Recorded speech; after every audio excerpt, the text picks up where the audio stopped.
It's time for Twit This Week in Tech. We've got lots to talk about. That new Disney hotel where you get to play a Star Wars character, the search for Uber's CEO, and of course tonight is Game of Thrones. We'll talk about it with our panel.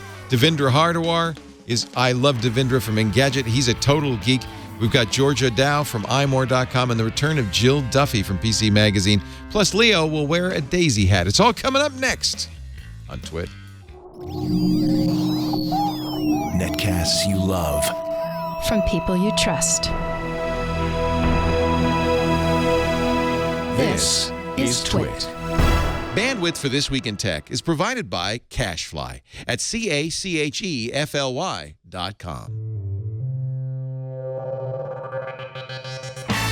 This is Twit This Week in Tech, episode 623, recorded Sunday, July 16th, 2017. Binders full of CEOs. This Week in Tech is brought to you by Capterra. Capterra is a free and easy-to-use software comparison site with over 400 categories of business software to choose from and thousands of reviews from actual software users like you. Visit capterra.com/twit today. And by WordPress. WordPress powers 28% of all websites, including mine. Get 15% off your new website at wordpress.com/twit. That's wordpress.com/twit. And by Stamps.com. Start using your time more effectively with Stamps.com. Use Stamps.com to buy and print real U.S. postage the instant you need it right from your desk. For my special offer, go to Stamps.com, click on the microphone, and enter Twit. And by ZipRecruiter. Are you hiring? With ZipRecruiter.com, you could post to 100-plus job boards, including social networks, all with a single click. Screen, rate, and hire the right candidates fast. Try ZipRecruiter free at ZipRecruiter.com/twit. It's time for Twit This Week in Tech, the show where we talk about the latest tech news with the best tech journalists in the biz. We got a great lineup for you. Devindra Hardawar is here from senior editor at Engadget. And he came back from the beach just to do this show, so thank you. Oh, yeah. Straight here from the beach. Wow. That's dedication. I appreciate that, Devindra. Did you take the subway or did you walk? I took the subway. I'm right on the queue, so it's actually 25 minutes for me right from the beach. So I should go more often. So easy. You don't think of Brooklyn as like being 25 minutes from the beach? Mm-hmm. That's nice. Brighton Beach. I mean, Coney Island's there, Brighton Beach is there. The nicer beaches are further away, but if you just want like a quick trip, any New Yorker can get down there pretty easily. Pretty sweet.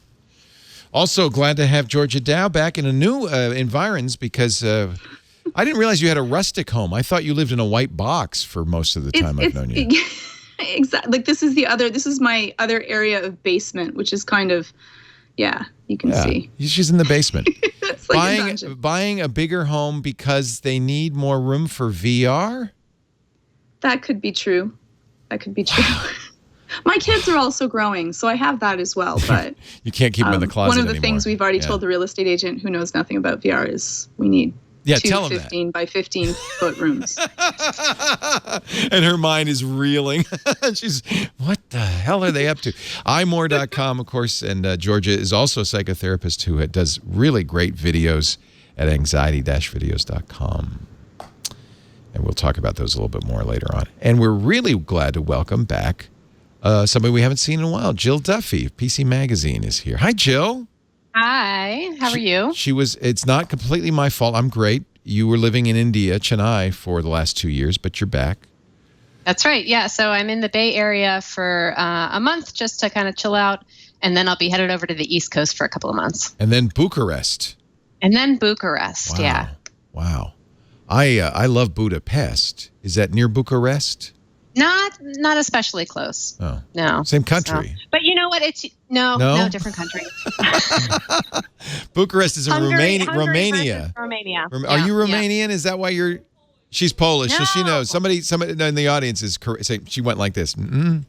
Bucharest is but in you know Romania. What? It's Europe, and anywhere in Europe is never more than like a 2 or 3 hour flight, so everything is closer. Bucharest sounds exotic and fun, doesn't it? That sounds exciting. Yeah.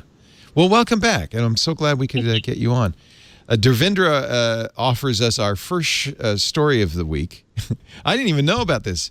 Disney announced... It was just announced yesterday, yeah. A brand new hotel, a Star Wars hotel, where every guest gets a storyline. It's like Westworld.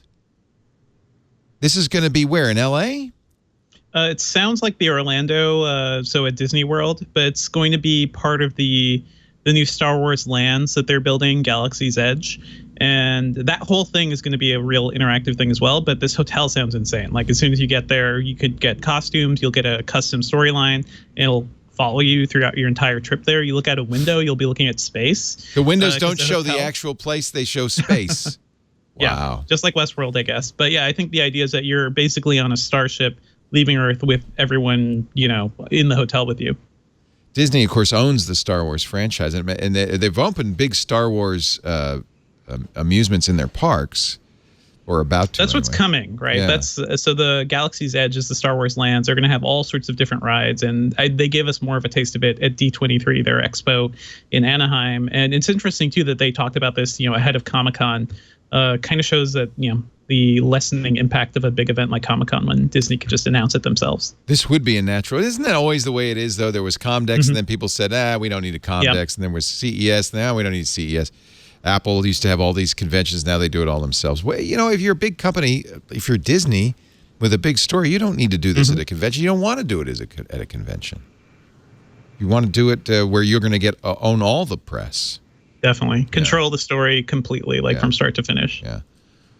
Will you stay in the Star Wars hotel when it opens? I'm excited by it, although I feel like, we haven't learned anything from Westworld, right? Like, there are going to be actors there. There are going to be people following you. There are going to be droids.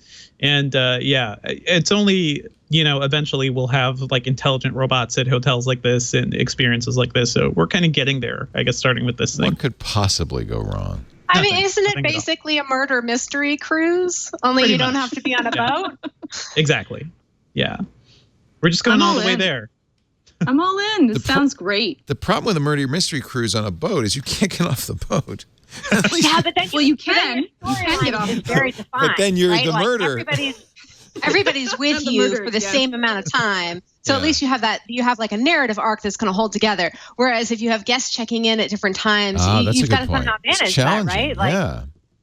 Interesting. But it's just LARPing, right? It's LARPing. It's basically just LARPing for adults. Yeah. It's a big playground for adults. And these Star Wars, the land sound cool too. Like, you could run into people, you could run into Chewbacca, I think was one example, and he could give you a mission, send you on the Millennium Falcon ride, and depending on how well you do there, you could get rewarded with more credits for the actual theme park.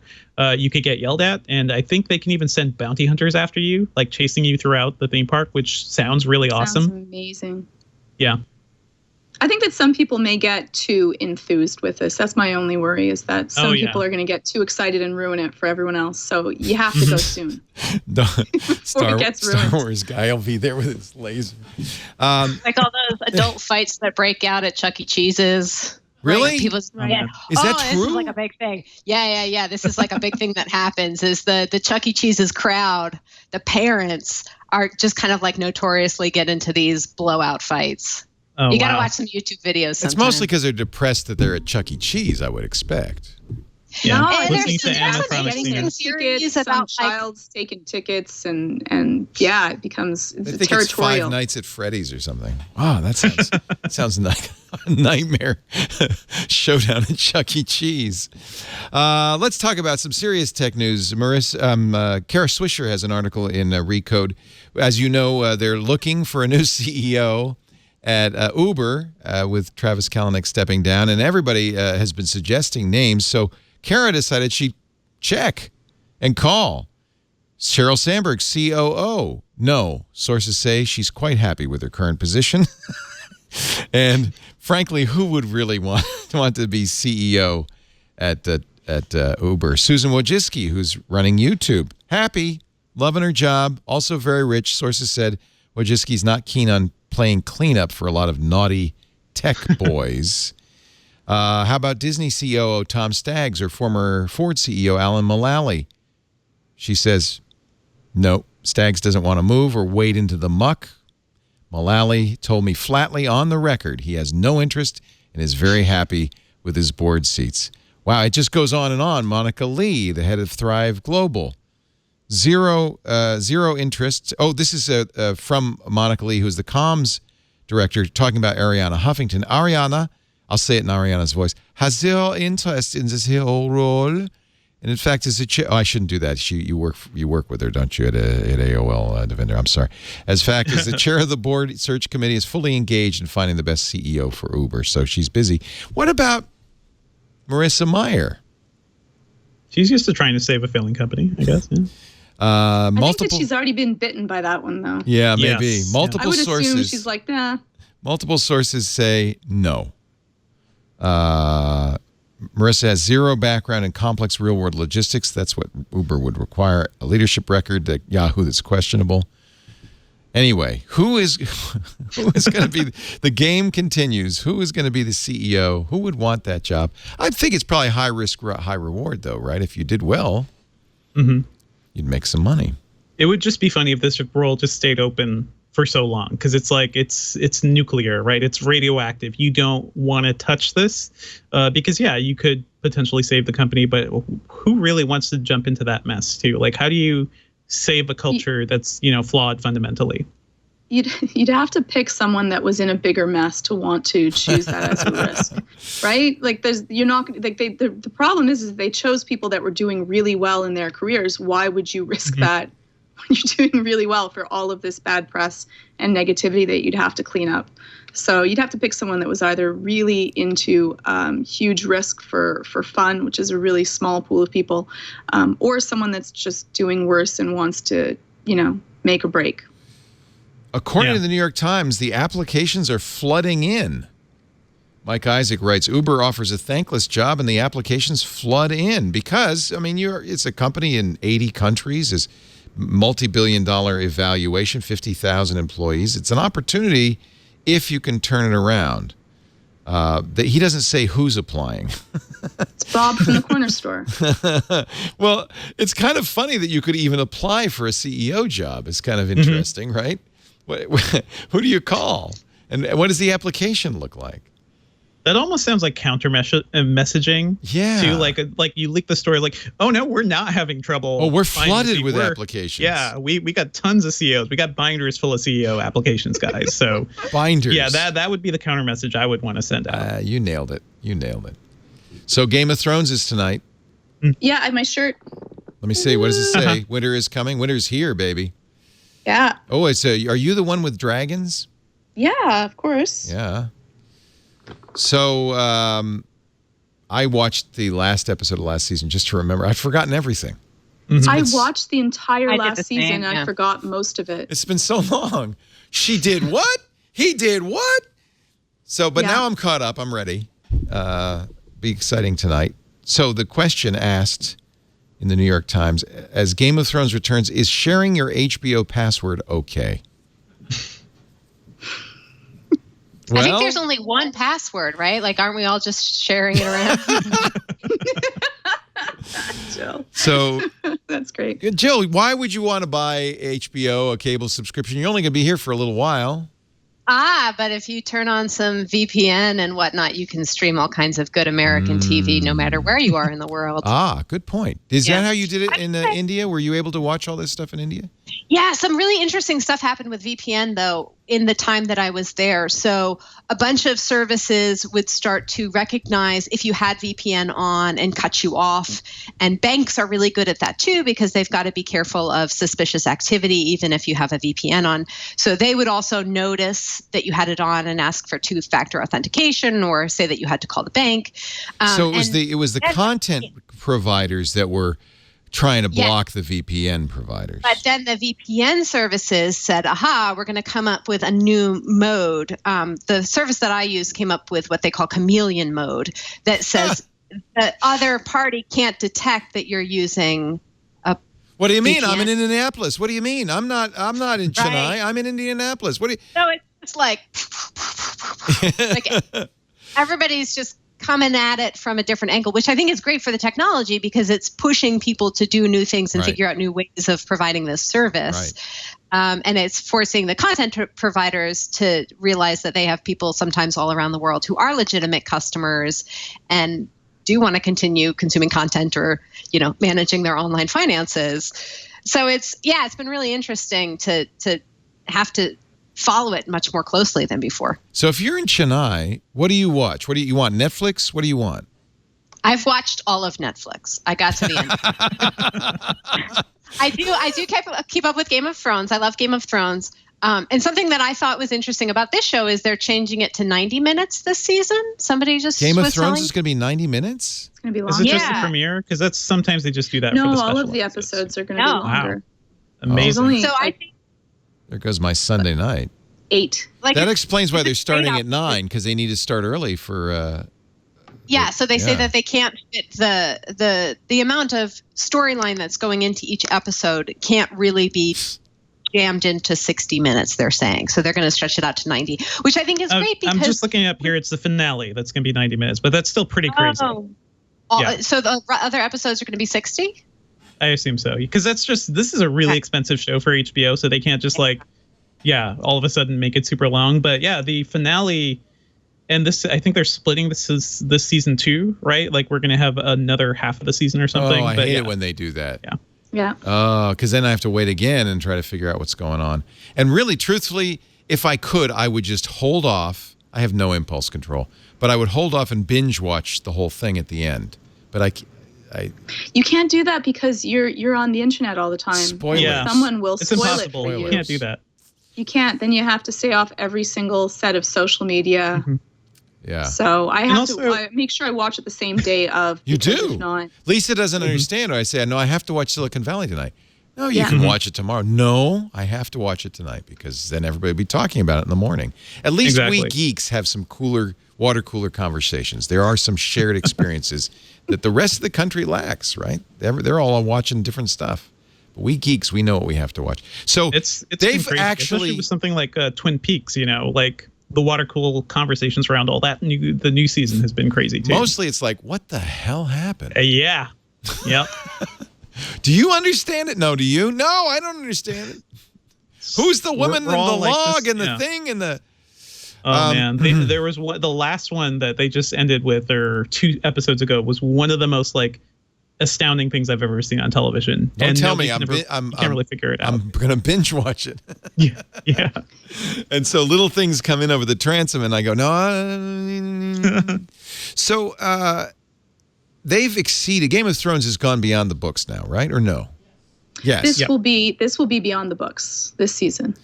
So which really asks an interesting question. So you're George R.R. Martin, the author of the Game of Thrones series. You're very happy that they made this because it's sold a lot of books for you. You've written, what, 5? It's 5 or 6? I can't remember. I stopped after 3. I couldn't. I was like, I can't go on. I'll just watch the show. But now, what is he going to do? Is he going to write the books to match the show from now on? Or what's he going to do? I was under the impression that he signed a contract with HBO that said he needed to give them the story arc to the end. So he's told them. There was some concern about whether he would finish the books, possibly for health reasons. Oh. And so they said, you can't leave us hanging without the story. So I believe this is what it is. I'm not 100% sure. But yeah, that he's given them the major plot points to the end. And he's just going to write his books as he goes. So he's written A Game of Thrones, A Clash of Kings, A Storm of Swords, A Feast for Crows, A Dance with Dragons. That was 2011. Now, there's been nothing still to come, The Winds of Winter and A Dream of Spring, but he's in process. But that's what the TV show is going to cover. Yeah, and he said in interviews too that the show's the show and the book is the book, and he doesn't control what happens on the show. He just kind of gave them some basic ideas because there are characters and there are big arcs that happen in the books that we'll never see in the show, and some really important ones too. And vice versa, right? There's characters in the show and stories in the show that are really whole cloth. 60 million copies he's sold of those 5 books so far. That's a successful, and I don't know how much the show is making HBO, but it's obviously very important to their success. All right, that's what we'll be watching. That's what the geeks will be watching tonight. Don't bother us. We got to end the show on time, Leo. I got to get out of here. Well, that's a good point because it starts at 6 o'clock Pacific, right? 9 p.m. your time? Oh, we'll definitely be done by then. Speaking of VPN... Are you excited about the spin-off series? Is that going to be horrible? Wait a minute, there's a spin-off? There's going to be they have in the production, I think, 5 different ideas that they're going through, and they're going to choose one that's going to become a spin-off series for when it's done. Because it's all going to be over HBO soon, right? So it's too soon for HBO. Yeah. Mm-hmm. It could be cool. I mean, like I think of like Better Call Saul, right, which is the spin-off prequel that was very from Breaking Bad. Yeah, that was. And that shows ended up being better than Breaking Bad. Yeah. I think in so many ways. Yeah. So there's the potential to do something good, but also it does sound like HBO just wants to keep this, keep milking this cow forever. So, I'm thinking about your story about Jill about using VPNs in India to watch American television. China has announced that by February 2018, you will not have access to a VPN in China. It's an interesting technical challenge, I imagine, but it's also an interesting story. The Chinese government's known that people have been using VPNs in China to get around the Great Firewall so that they can, see things like Facebook and Twitter and probably watch TV shows and all sorts of things.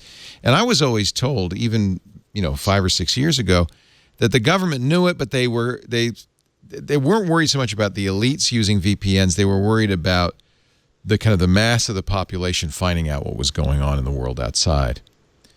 Maybe now they're worried about everybody, or maybe VPNs have become more commonplace. So they're going to the idea is that if you get internet service in China, you get it from China Mobile, China Unicom, or China Telecom. Those services will block VPNs. I don't know how they're going to handle chameleon mode. It seems it seems to me while I understand this underscores how difficult it is for a country these days to isolate their population from the outside world. You almost have to I wonder if that's what it's really about, or if it's more about surveillance. Dissidents. Yeah. I think that the latest statement from the China's Ministry of Industry said that their authorized VPNs will still be allowed. So maybe it is about surveillance, because then they can still surveil who they want. Authorized means they can watch what's going on inside the tunnel. Yeah, exactly. And so it's not. That would make sense. Yeah, that would make sense. Well, we'll be getting that soon, I'm sure. Well, it is. It's part of an overall trend across the world to break encryption, to make sure that people can't go dark, that there's nothing no communications you can have that the government can't see. And it's in China now, but you got to wonder. There's clearly a move afoot in the West to do the similar things. Let's take a break. We're going to come back, and then we'll talk about Google releasing 20 million bacteria-infected mosquitoes in Fresno. I kid you not. That's the story. But first, a word from Capterra. If you are in the business of, maybe your boss said, Smithers, find us some software and find it quick. If your job is to find software for your business to use, you may be challenged by this, because what are you going to do? You're going to Google it and then just get a random listing and then go read as much as you can on the site? Can I recommend Capterra instead? Capterra is a directory of business software with an amazing collection, 200,000 user reviews, 400 categories, thousands of products in every category, from construction to church to CRM to medical practice to membership management, performance appraisal, learning. Let's say you need help desk software. So you go to capterra.com/twit and you look at, here's a list. All the help desk software is here. But we're going to get even better. You can always look at the most popular, top 20 most popular, but I think this is an even better way. On the right, say filter the results. I only want 4-star and up, but I also would like to specify 10 to 50 users. And what do you want? You want incident management, you want a knowledge base, you want live chat, you want a service desk, you want ticket management. Pick the features you want, click filter results, and then you're going to get a listing. We've narrowed it down to 35 products, fresh desks, Samanage, fresh service, SysAid, that do exactly the things you need. And then even better, click the box that says add to compare, and you can compare up 4 different programs and get all the features in a table, and then read the reviews, hundreds of thousands of reviews from actual users. They're very careful at Capterra to make sure that those reviews are real reviews, not from competitors, but from actual users. You're going to get all the information you need to make a reasonable choice. Now, probably by now you've said, all right, that sounds great. How much? Free. This is a free, easy-to-use software comparison site. There's no registration, no obligation. You will not get emails. You will not get phone calls. It's a service from Capterra.com, the smart way to find business software. Everything you need. So just if you've got to do this, please start at Capterra.com/twit. Millions of people from some of the biggest companies in the world have used Capterra, and they continue to use it every month. Find the software that will save you and your business time every day at Capterra.com/twit. We thank them for their support of This Week in Tech. Joining us today, Georgia Dow from imore.com in her rustic basement. And there's some serious concern in the chat room about your ceiling, whether it's asbestos, but I think the consensus is it's not. It's not. It's like some old stucco thing I'm okay. But thank you. Thank you, chat room. You see how you're letting these people into your life. Also with us, Jill Duffy wisely is sitting in front of a completely blank wall. We can't tell anything at all about Jill. That's Where am I? Who am I? Nobody knows. We just know you're going to Bucharest. Or so I say. And you'll find her writing at that's what she says, at PCMagazine.com, and of course Fast Company as well. And it's always great to have you. Jill's beat covers a lot of areas, but particularly time management, fitness, things like that. Have you tried a Peloton yet? Have you done a review of that? Yeah. No. Lauren Good did a good one, and it kind of convinced me to get one. And I have to say, I love it. It's the spin cycle that's got an internet. It's got a big Android tablet on it, and you've got live classes from Brooklyn you can watch. Oh, yeah. Yeah, it's pretty cool. Anyway, just put in a plug. Something you might want to try, just for a review. Also, Devindra Hardawar is here. Let me ask Devindra, what phone are you using these days? I'm going to hold on to my iPhone 6S until it dies because I need a headphone jack, and I think Apple's being very dumb about this whole thing. Interesting. Mm-hmm. I have to say, I'm a big Android fan, and I carry a Pixel as well as an iPhone. Oh, yeah. I love the Pixel XL. I love it, but I am increasingly worried about Android. I'm curious what you think about all this because you cover this subject. Mm-hmm. Android security. Is it becoming an issue to the point where it's not safe to use an Android phone anymore? I don't know. Is there something specifically you're wondering about? Yeah, first of all, we keep hearing about malware. And the biggest issue is, and the reason this came up for me, somebody was calling today, has a Motorola phone. Now, Motorola makes a very good Android handset. He has a G. It hasn't been updated since April. No security patches, and he's still running 7.0, the current version 7.1.2. And now with the Pixel, we get the updates. One of the reasons that I use a Pixel and won't use other brands is because I want those updates. I feel safe with the updates, but I really think the majority, more than a majority, 90% of Android users are not up to date. They're not being protected. And even if you have a Samsung phone, you may be a month or two behind the security patches. My S8 is still 7.0. I really wonder if it's time to start thinking, and I see a lot of security experts starting to say, okay, so here's why I'm wondering. Black Hat is this week, next weekend is coming up. Would you be, I think, a number of people said you'd be insane to bring an Android phone to Black Hat.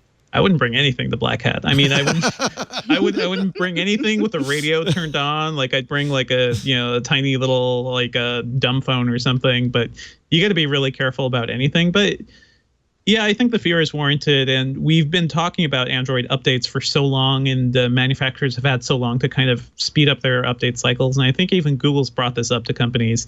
And yeah, I haven't seen a huge improvement.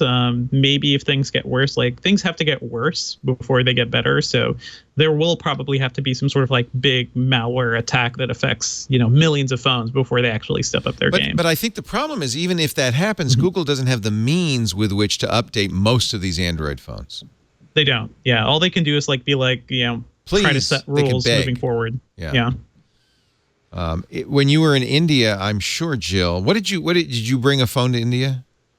I brought an old unlocked iPhone that I could kind of trash and not worry about. And then I got a OnePlus 2, which I know is 2 or 3 years old now. But it's a nice device to have something to take nicer photos than an old iPhone, and just to play around with some Android hardware. But I bet you, as you looked around, you saw a broad variety of inexpensive Android phones.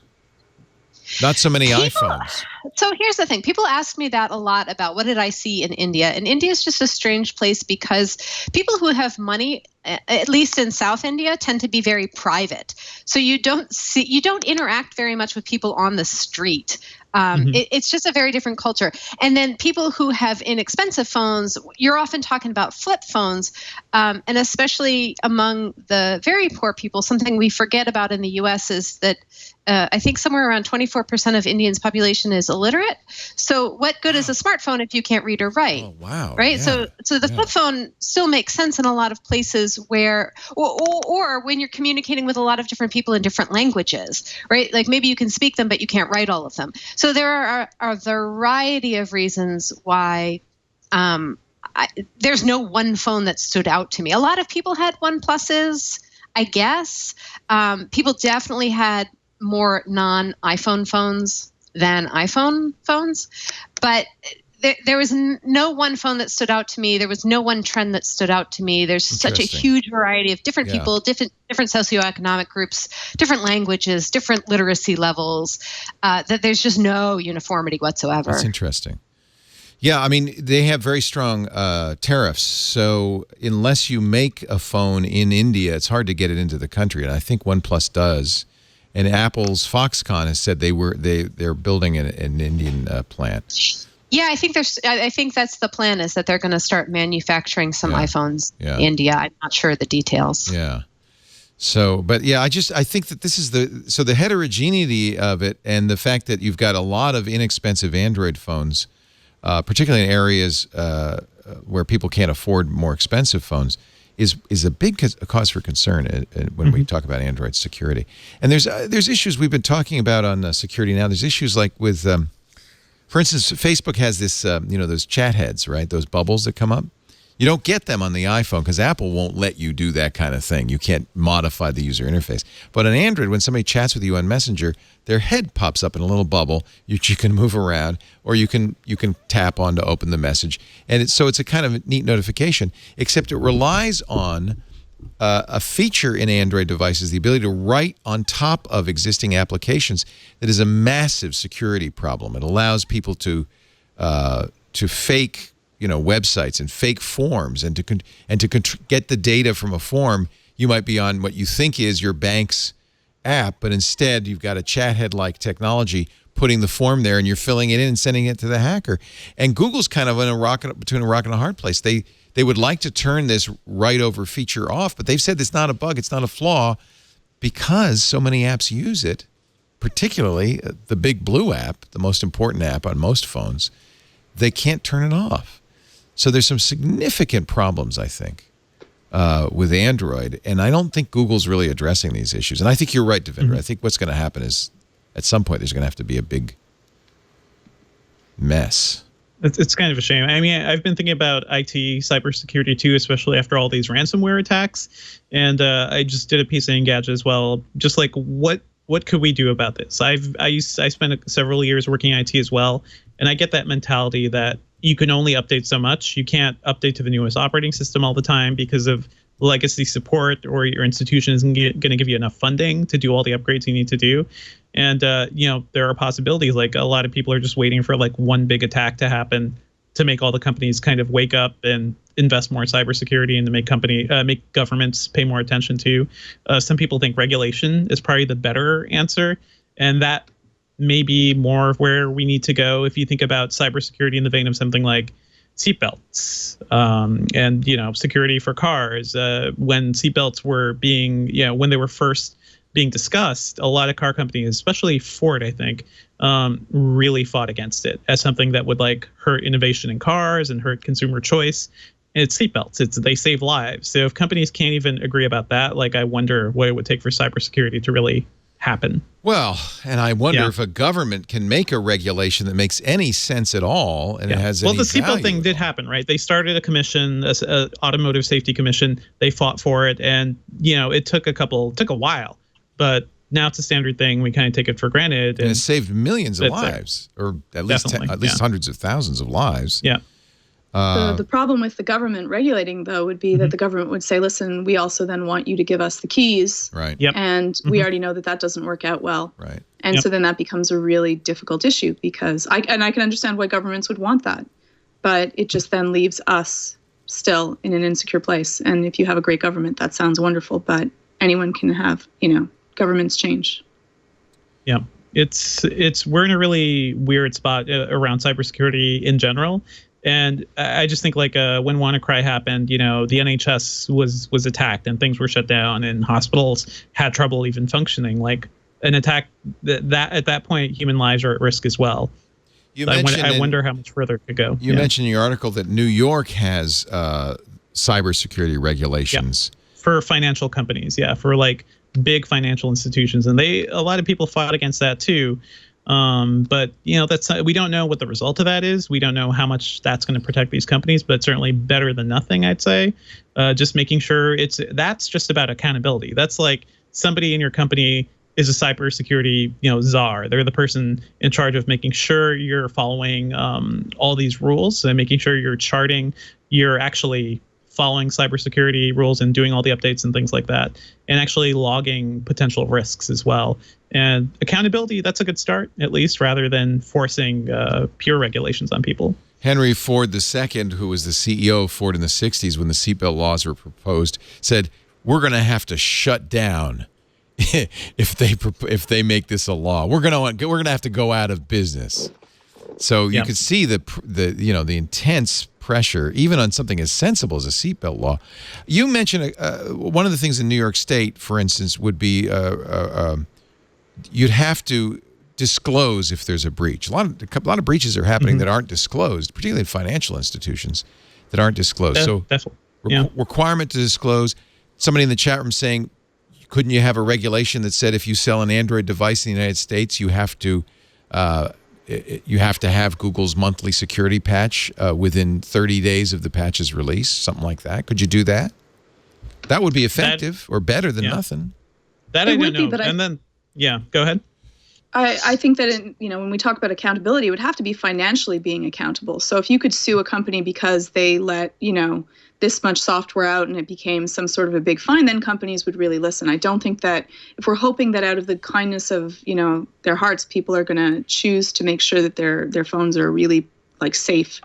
I don't think that that's going to happen. So well, and then there's also the issue that the cyber is international, and you can't you can have a regulation in New York State.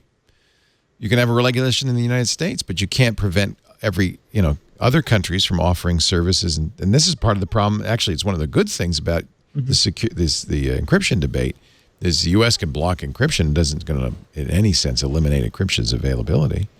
Yeah. But we're in really sticky territory right now, right? Because when WannaCry happened, and that was due to a Windows XP flaw, right? That was discovered by the NSA and never revealed.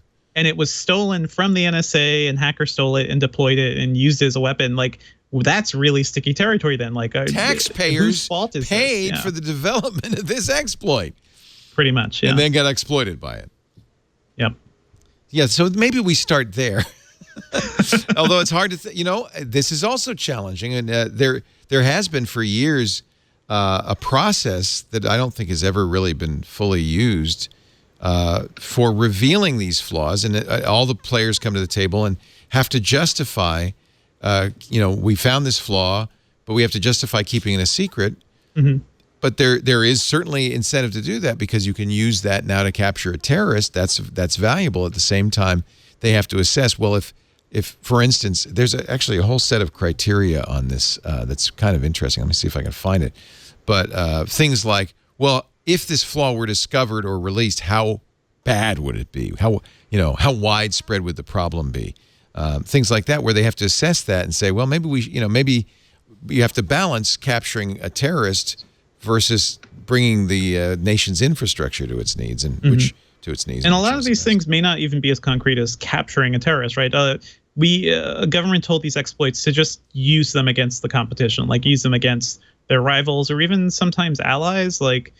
yeah, it's really sticky territory, and we don't quite know what's up yet. Like after Stuxnet, right? Like I think the entire game has changed when it comes to like international cyber warfare, and we've seen a lot of countries kind of deploy their own things after that. So yeah, there are a lot of conversations we need to have. I think there's probably more of a need to have more dialogue around cyber warfare and cybersecurity. And countries are talking. There's been like talks between the U.S. and China when Obama was president, and we don't know where much of that stands now. Companies like Microsoft are talking about doing something like a digital Geneva Convention because we may need that. We need some sort of agreement for everybody to play on the same ball field, basically. The process, I couldn't remember the name, it's called the Vulnerabilities Equities process. It was proposed in the Obama administration some years ago, and has not been widely used, although it is around there. In fact, the latest from the current administration is, well, we're going to let the NSA and other intelligence communities decide what they're going to reveal. But the idea existed in government that there should be this conversation about these vulnerabilities and what the pros and cons are of releasing them or telling the companies, telling Microsoft, for instance, to patch it. So these are the list of considerations. This was released in 2014, but presumably is still being used when applying the vulnerabilities equities process. For instance, how much is the vulnerable system used in the core internet infrastructure and in other critical infrastructure systems in the U.S. economy or in the national security systems? Does the vulnerability, if left unpatched, impose significant risk? How much harm could an adversary nation or criminal group do with the knowledge of this vulnerability? Obviously, none of this was applied to the Samba, the SMB exploit that ended up being powering the network worm capabilities of WannaCry. Or maybe they would have told Microsoft, hey, you got a problem with SMB. How likely is it that we would know if someone else was exploiting it? How badly do we need the intelligence we think we can get from exploiting the vulnerability? Are there other ways we can get it? I have to say, when I read this, I thought this is very fair. This is balanced. This balances the need of law enforcement to catch bad guys and the need from us in the general community to be protected against vulnerabilities that could be used against us by our government, by other governments, by criminals. Could we utilize the vulnerability for a short period of time before we disclose it? Can we just freeze for a little bit? Just a little bit. How likely is it that someone else will discover it?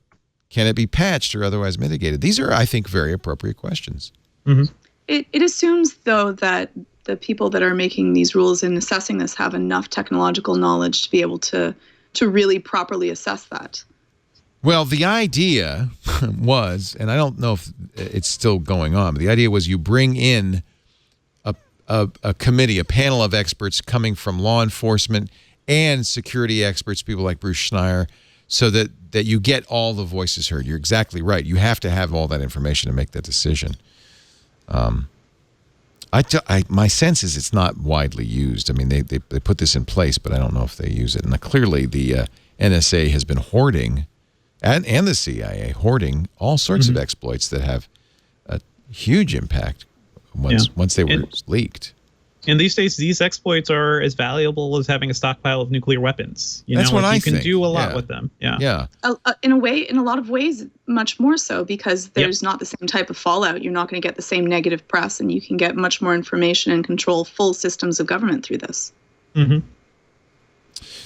Google's Pixel will be coming out. We're going to see, I think, so Apple's calendar stuff here. We're in July. Apple will probably announce the iPhone 10th anniversary edition in September if they're on the schedule they've been using for the last 5 or 6 years. Last year, Google and Samsung, right before the Apple announcement, announced the Pixel and the Samsung Note 7 because they wanted to get it before the Apple took all the air out of the room. So I'm going to think that in the next month, and that's what the rumors say, by the way, we're going to see announcements from Samsung on the Note 8.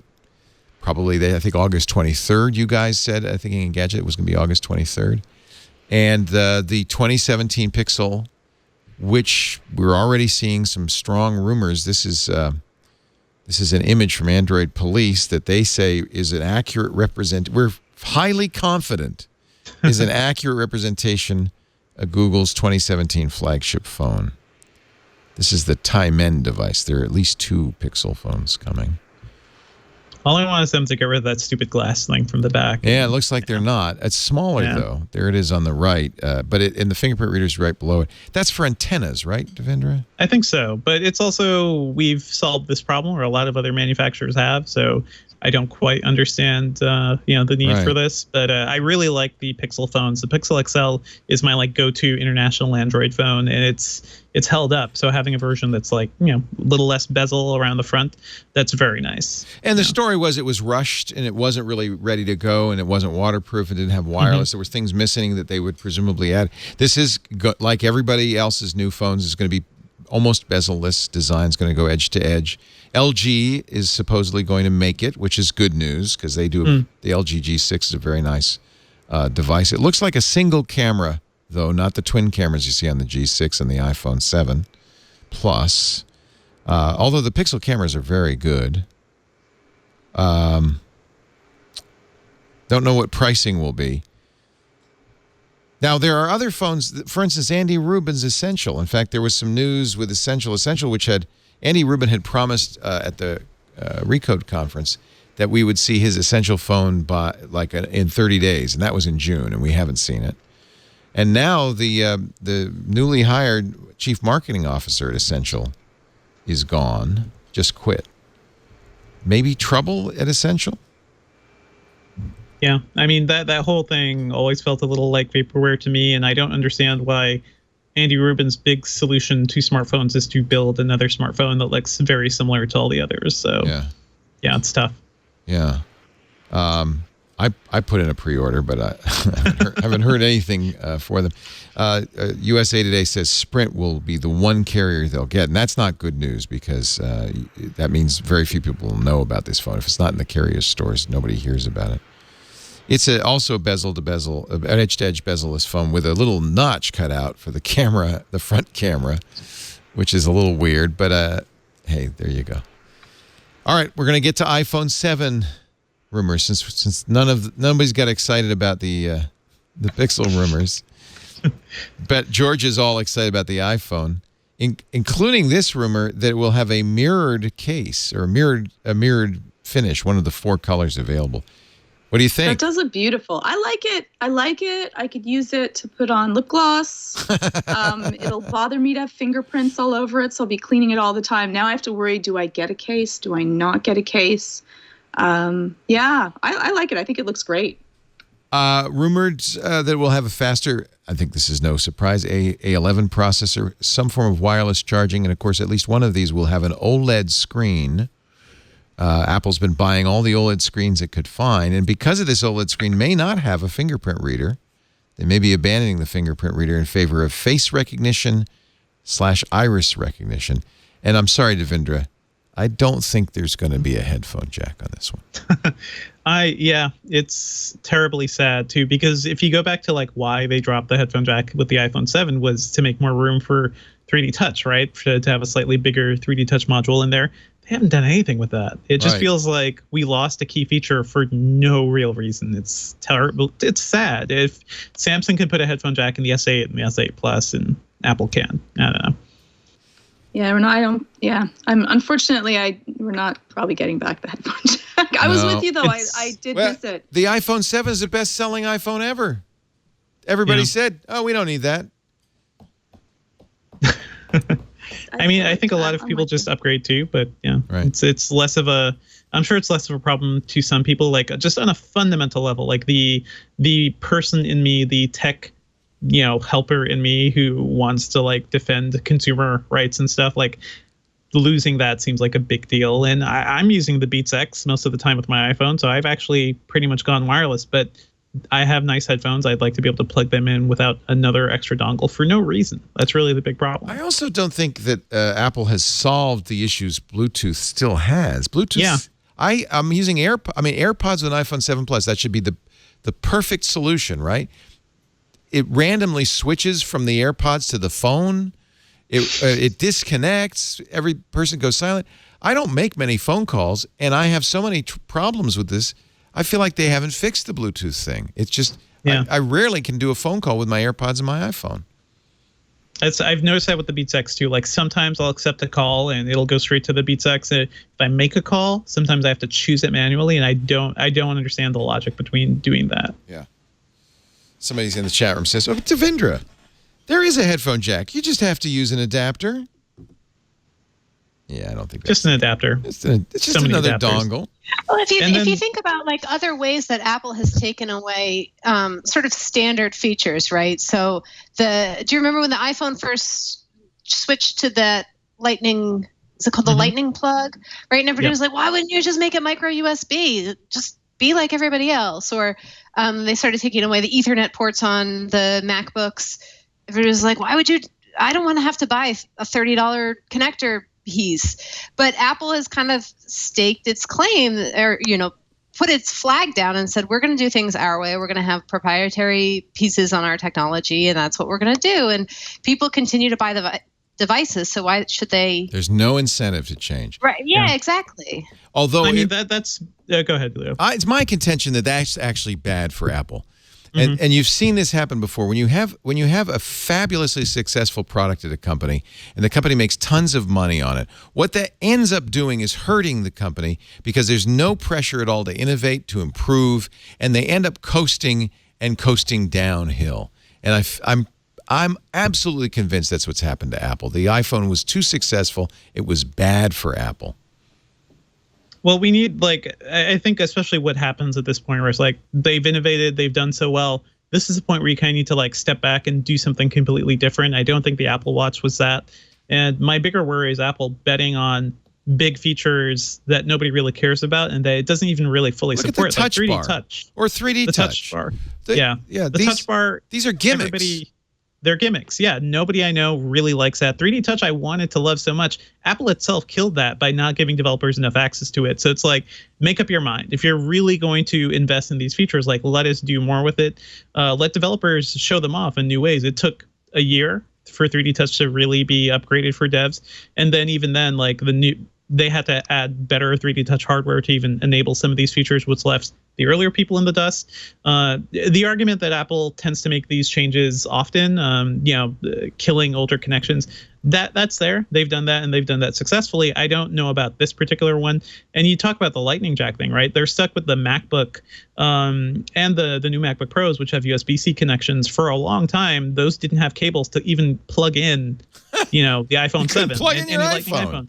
It's like if you can't even plug in your devices, if they can't even talk to each other, something has gone wrong. There is a schizoid thing going on where they've got the Lightning port on some stuff and the Type-C on others. Yeah. The story was apparently that they wanted to do something like Type-C, but it just was not ready yet. So they did Lightning. And I have to say the Lightning is a big improvement over that humongous 30-pin connector they used to have. But they're kind of out of step with the rest of the industry. So now they're stuck. And could they abandon the Lightning and put a Type-C on the next generation iPhone? That'd be a painful thing to do, and yet I think it would be the right thing to do. Make everything Type-C. That's what everybody else is doing. And I think Apple is involved in the Type-C conversation as well. In the standard. So it's their standard. It's partly their standard. I don't see them giving up on Lightning, but I would like to see more, more cross compatibility. And yeah, I'm going to hold on to this headphone jack thing for a while. It's You're not letting go, are you? I'm not letting go. It's a problem and it's dumb. And even a big successful company like Apple can make dumb decisions. And yeah, I'm not going to just forget about it. The problem is with them selling so many, they're not going to care, right? Yeah, they don't care. We end it's up just me making our choices with our pocketbooks, and that's exactly right. That's what I'm saying. Successful. If Apple made a huge change and really innovated, and it was a flop, everyone would be jumping on it, saying Apple had something tried and true, and why did they change it? And in the end, we really like incremental changes to products that we already use. Big jumps cause us a whole bunch of anxiety to that. And so it's a difficult position for Apple to be able to change enough to stay ahead, yet not be left behind at the same time. And go ahead. My personal thinking right now too is I don't think Apple is the same company that could make that change. When the iPhone came out, that was that big turnaround. Oh my God, Apple's making a phone. And it's probably going to kill the iPod in the process. And they knew it was going to kill the iPod, but they did it anyway. It's not the same company anymore. I don't think the visionaries around Apple right now are there to really make those sorts of decisions. So that's the bigger problem. I agree with you. And every time I say that, people say, well, it's the most valuable company in the world. One analyst has now said they've raised their, they say, they've raised their prediction for Apple stock. They say, I can't believe you could even say this in this day and age, that Apple is one of the most underappreciated stocks in the world. This is Brian Wright, a Wall Street analyst. It's a buying opportunity. Apple is among the most underappreciated stocks in the world. He thinks Apple's going to be a $1 trillion company over the next 12 months, and their stock price will break $200. Yeah, and the shareholders would lose it if they did something really wild and crazy. And that's the problem. That kind of success means there's no pressure on you to do anything right. Just keep doing what you're doing. Don't mess with it. My big worry for Apple right now is to become, bomber era Microsoft, because he kept everything going. Like sales for Windows and Office and everything grew, and they got, that was pure focusing on the stock performance and less about the innovation. And it took like a whole new CEO, and it took a complete changing of the guard to really reshift what Microsoft is doing. And then you look at the devices coming out now, like the Surface laptop, the Surface Pro, are far more interesting than any of the laptops or any of the machines. The Surface Studio. This is the best thing ever. Nice. I love this thing. We're living in a topsy-turvy world where Microsoft is being more innovative than Apple, and it's really strange. Yeah. I had a great conversation. They did come out with the watch, though. They did. Like they're come on, the watch, Georgia. Come on. This is not If any other company had the Apple Watch except for Apple, you'd be talking about how this was a huge, massive success. It's only because in comparison to the iPhone, it's nothing. If any other company come up with the Apple Watch besides Apple, they'd be out of business. The only reason this is a success is because of all you sheeple. How can you say that about sheeple while you wear your Apple Watch? I'm not just wearing the Apple Watch. I'm wearing the ceramic one. I spent a lot of money on this. Leo, what are you doing? I'm a sheeple. But it really is true. I think it really is true that this would not be a successful product had anybody else done it. But because Apple did it, it really... And other companies did do it, and everybody else's smartwatches have failed. They're all out of business. Android Wear, Jawbone is changing its business entirely. Yeah, Jawbone doesn't. Yeah, they're not going to exist anymore. It's all medical devices now. But I bought an Apple Watch. And every day I look at it and I just get angrier. Like, because they haven't really done much with it either. Like Apple, Watch OS has gotten better, but but you got Minnie Mouse on it and Mickey Mouse on it. That's good. I really enjoy, tapping his foot. You're still doing fitness bands, Jill? Are you still covering that beat? Not as much. It was a little bit difficult to do from overseas. I did a handful of things. Actually, I brought this over just in case anybody wanted to see something fun that I did do. What is that? When you guys were all getting hats, I went and I grabbed my helmet. This is a bicycle helmet called Koros that has some speakers built into it that use bone conduction technology. So instead of having your ears silence to traffic noise, you can hear while this conducts through your cheekbones the music or phone calls or whatever. The problem with it is it's a little heavy. So it's got on the back, there's like a battery and everything and some rechargeable ports. Who makes that again? But it adds weight. It's called Koros. I don't remember the full name of the helmet, but it's Koros. And how much is it? It's the Lynx, the Koros Lynx Smart Helmet. About $250. Is that about right? 200. It's expensive. Yeah. $200. So what it wirelessly connects to your smartphone and then bone. See, I remember bone conduction when I was a kid. That you'd put that thing around your neck. Remember the bone phone? Do you guys remember that? No. I don't remember this at all. None of you were even born when the bone phone came out. Maybe it was the name. I think it's the name that made it fail. Yeah. The bone phone. Let me see. This is a fabric. Okay, here's the ad. A fabric covered tube was sold by Radio Shack. She doesn't look real happy. I'm glad they spelled it with an F instead of a P. yeah, well. Yeah. This was that's highly touted as using bone conduction. The sound transfers into your body. It was terrible. I'm surprised. Anyway, it feels like it's coming back now. Yeah. So, I mean, the funny thing is when you actually have it on, you can just hear it like it's a little speaker. Yeah. Like it doesn't feel, and you really don't want to be smashing this against your face. Yeah. But yeah, other than that, it's a nice helmet. It's just that people who are serious cyclists, they care very much about every ounce that they add to their bike. And this is a little bit heavy. It's about 3 times as heavy as like a racing helmet. Yeah. Don't worry about getting hit. That's why I wear my sunflower. So it would be really effective. It has on it, the one special feature it has is when it detects an impact, it has a feature where it gives you like 30 to 60 seconds, and then your phone will immediately send a message to emergency contact of your choice saying that I've detected an impact. Here's a person's GPS. He's not moving. He's not moving. So it doesn't help you before the impact, but once you're lying there, it lets everyone else know. Share with us. Shame. What is that? A goldfish? What is that on your head? This is a Magikarp. It's a Pokemon. Oh, it's your Magikarp. The best Pokemon. Yeah. It's kind of weird because the carp is actually swallowing your head, but it's hungry. It's starving. That's a Magikarp. I recognize it now. It's a Magikarp. Yeah, it's the 1-year anniversary of Pokemon Go. We'll talk about that in just a little bit. I should take this off because I want to talk seriously about our sponsor right now. Your sponsor wouldn't be happy. I think I look good as a Maybe daisy. they would love it. You might get more views if you're wearing the whole world's turned into a Snapchat filter. For the audio-only listeners, Leo is right now looking like the center of a daisy, and he's got these daisy petals radiating from around his little face. Say you're a daisy if you do. You're a daisy if you do. All right, that's just disturbing. I've got children in the audience. I can't do that. All right, our show today we'll have more with our great panel. The show today brought to you by WordPress.com. That's where I hang my hat. Oh, that would be a good idea. I should make a blog for all my hats, Leo's hat blog, because I have hundreds of them, including that daisy hat. WordPress makes it easy to create a website, whether you're creating your own personal blog or a site for your business, or both. You'll make a big impact when you start your site at WordPress.com. The thing I like about WordPress, first of all, I've used WordPress for years, and I hosted it myself, but I love WordPress.com. This is my site now, because I don't have to update it. They update it. They keep it secure. They have hundreds of templates. They've got a fantastic community that helps you, and, of course, the great WordPress help department that gives you fantastic advice and suggestions. You're never stuck. You're never alone.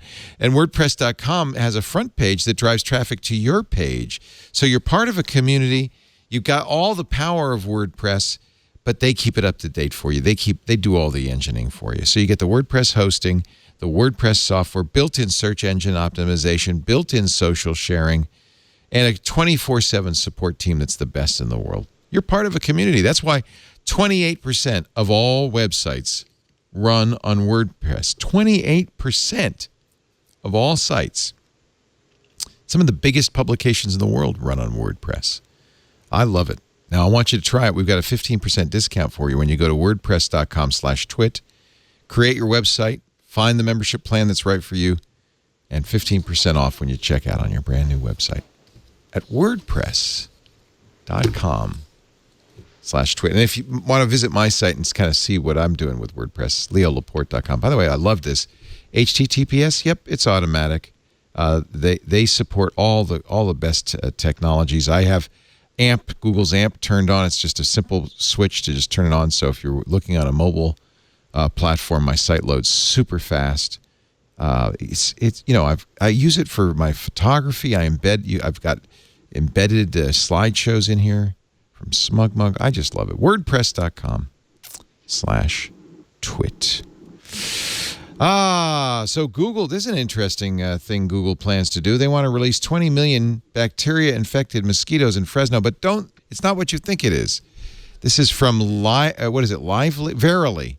VERILY is the life sciences arm under the Alphabet umbrella. And apparently we're starting to see some Zika virus in Fresno, California, Aegypti mosquito. And so they've come up with this plan. They call it, I love the name, the Debug Project. By releasing mosquitoes infected with a bacteria called Wolbachia, which is completely harmless to humans. But when those mosquitoes mate with the Egypti mosquitoes, they infect them and their eggs cannot produce offspring. And it's a way of basically killing off these mosquitoes. And of course, male mosquitoes don't bite. So now not only do you not have Zika, you don't get mosquito bites anymore. They haven't done it yet. No word from how much it will cost. And it's interesting because this is pure public service. I don't think there's any way to make money on this. They plan to do it in Australia. They told the MIT Technology Review they plan to do something similar in Australia next. They want to. Yeah. I guess this will happen. Let's see. This article is in TechCrunch on July 14th, and they say so. I guess it'll happen this coming week. 1 million mosquitoes over a 20-week period in 300-acre neighborhoods in the Fresno area. Huh. Yeah. Why would Google do this? Why does Verily do this? Is there a way to make money on this, or is it just goodwill? It's data, right? Google's currency is data. Like, this will teach them a lot about deploying similar things in the future. And we've actually, I think I've heard about not the exact same thing, but other methods of like trying to wipe out these Zika-infected mosquitoes by using, other species or other ways to like make their mating kind of, kill off whatever is there. That's very cool. Yeah, and Google didn't actually like do the research for this. They're just using research that other people have done. We've done the same thing to try to get rid of dengue fever, and I don't know how to pronounce some of the other viruses that mosquitoes can transmit. Say again? Yes. Chikungunya. So chikungunya, dengue, and Zika are all carried by the same type of mosquito, whereas malaria is carried by a different type of mosquito. We got to just kill all the mosquitoes. I think there's no reason why is there any justification for mosquitoes to exist? I'm one of these skeptics on this. There have been some people who say mosquitoes are not like a keystone species. If you kill them, no other species will die off. Because that's always the worry, right? Yeah. Are there other species that feed on this particular bats and birds eat mosquitoes. Bats and birds, right. But we really don't know where else. I mean, it's just such a hard thing to study, right? Like the ecosystem does not lend itself well to the kind of typical scientific studies we do, where we isolate one or two things and we, use controls, because it's such a web of stuff. Right. So you don't know until you start to see the outcomes. And the other thing with using these sort of infertility type of tactics is they're not 100%. So if you release male mosquitoes that are infected with bacteria into an environment and they mate with the females and the female eggs are no longer viable, that will take care of a good number of mosquitoes, but it's not going to kill off the entire population. So does it die out? Does it dip? If it dips, how long does it dip? If they come back, do they come back more resilient? Which of the animals survive? There's just so many questions. You're right. I take it back. You're absolutely right. It makes me very hesitant. So I'm glad that they're just testing on a little population like Fresno. Well, Omega Project says next summer we'll have a story about 20 million bats being released in the Fresno area to control the out of control mosquito population. And when you have the bear to kill off the last one, you just wait till it's winter.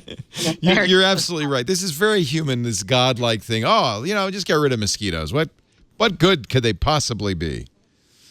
I don't know if there's any creature that has wiped us out as efficiently besides ourselves as mosquitoes. Or rats. Rats are not great. Don't like the rats. Too, but it's not the rats. It's not the rats. It's the fleas on the rats. It's the fleas that are on the rats. Yeah. So the rats are innocent. Well, they're not. They're not innocent. They're complicit. You think that they chose to? They chose to. They didn't like us. They're unindicted co-conspirators is what they are. Let's talk about Amazon a little bit.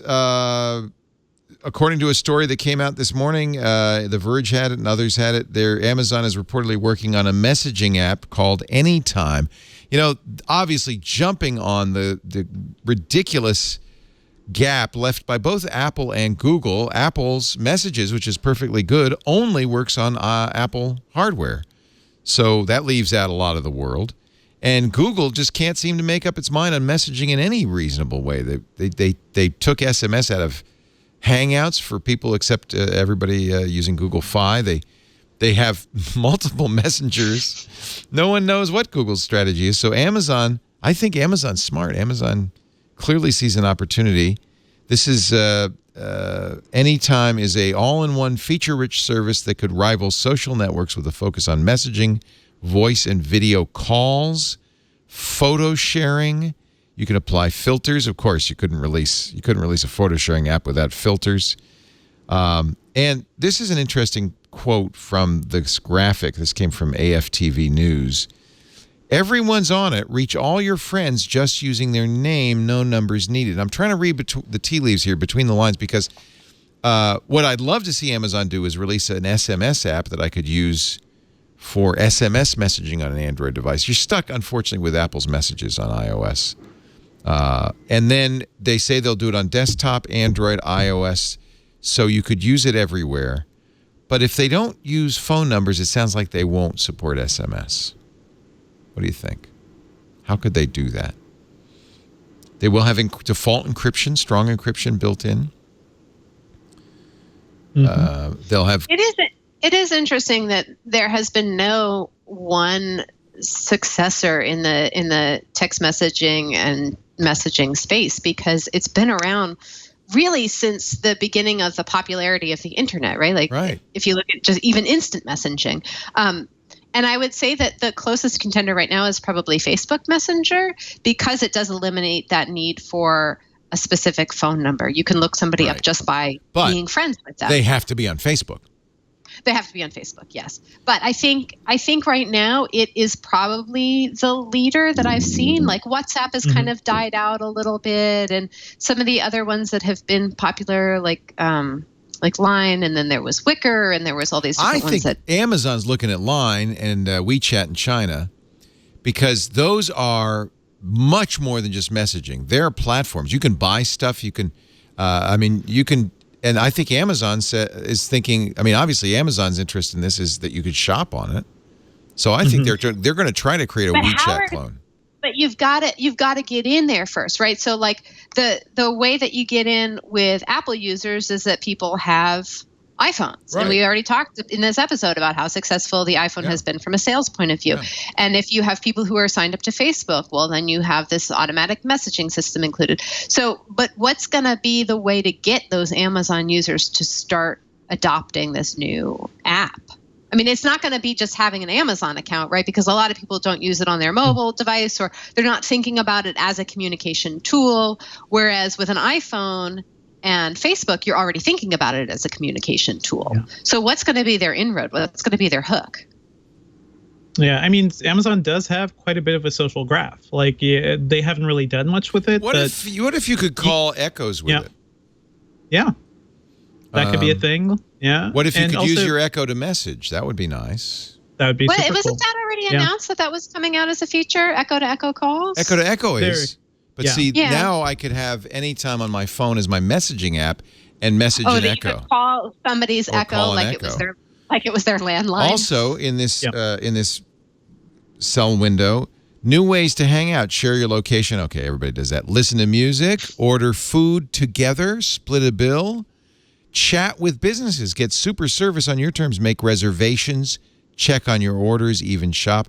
So that's a really interesting question, though, Jill. What would Amazon have to do to make this ubiquitous? And do they, first of all, do they need to make it ubiquitous? But second, what would they do to really improve the uptake of this?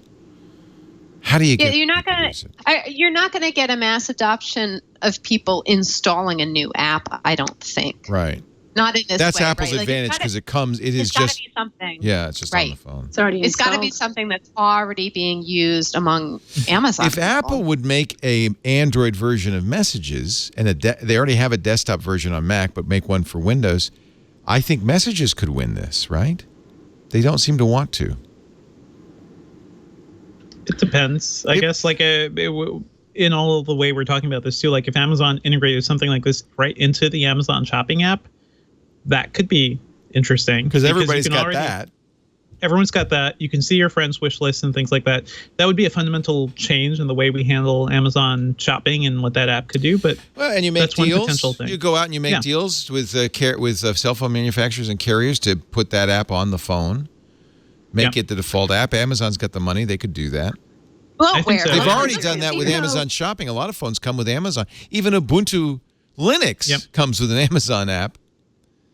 Yeah, but I think that Jill is right. There's not really a great catch. It's not fun and trendy like Snapchat is with great privacy and a breakdancing hot dog.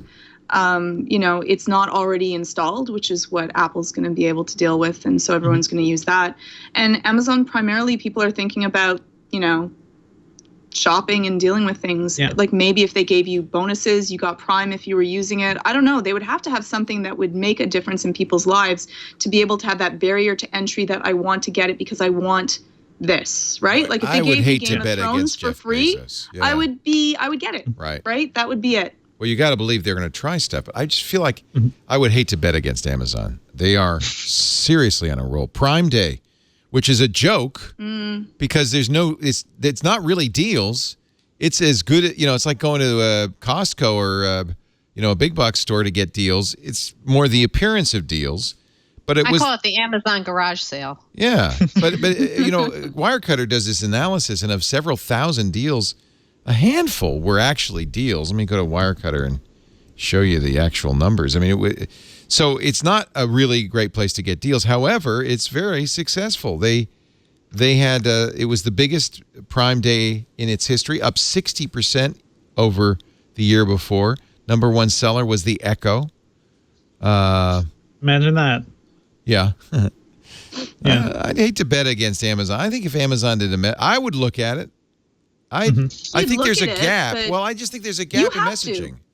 Well, no, but I mean, okay, so here's the thing for me. The nice thing on Android is you can use other apps as your SMS app. You can say, I want FaceTime Messenger to be my SMS app. And SMS, text messages through the carrier, will come in there. So if I can make anytime my SMS app, I absolutely would.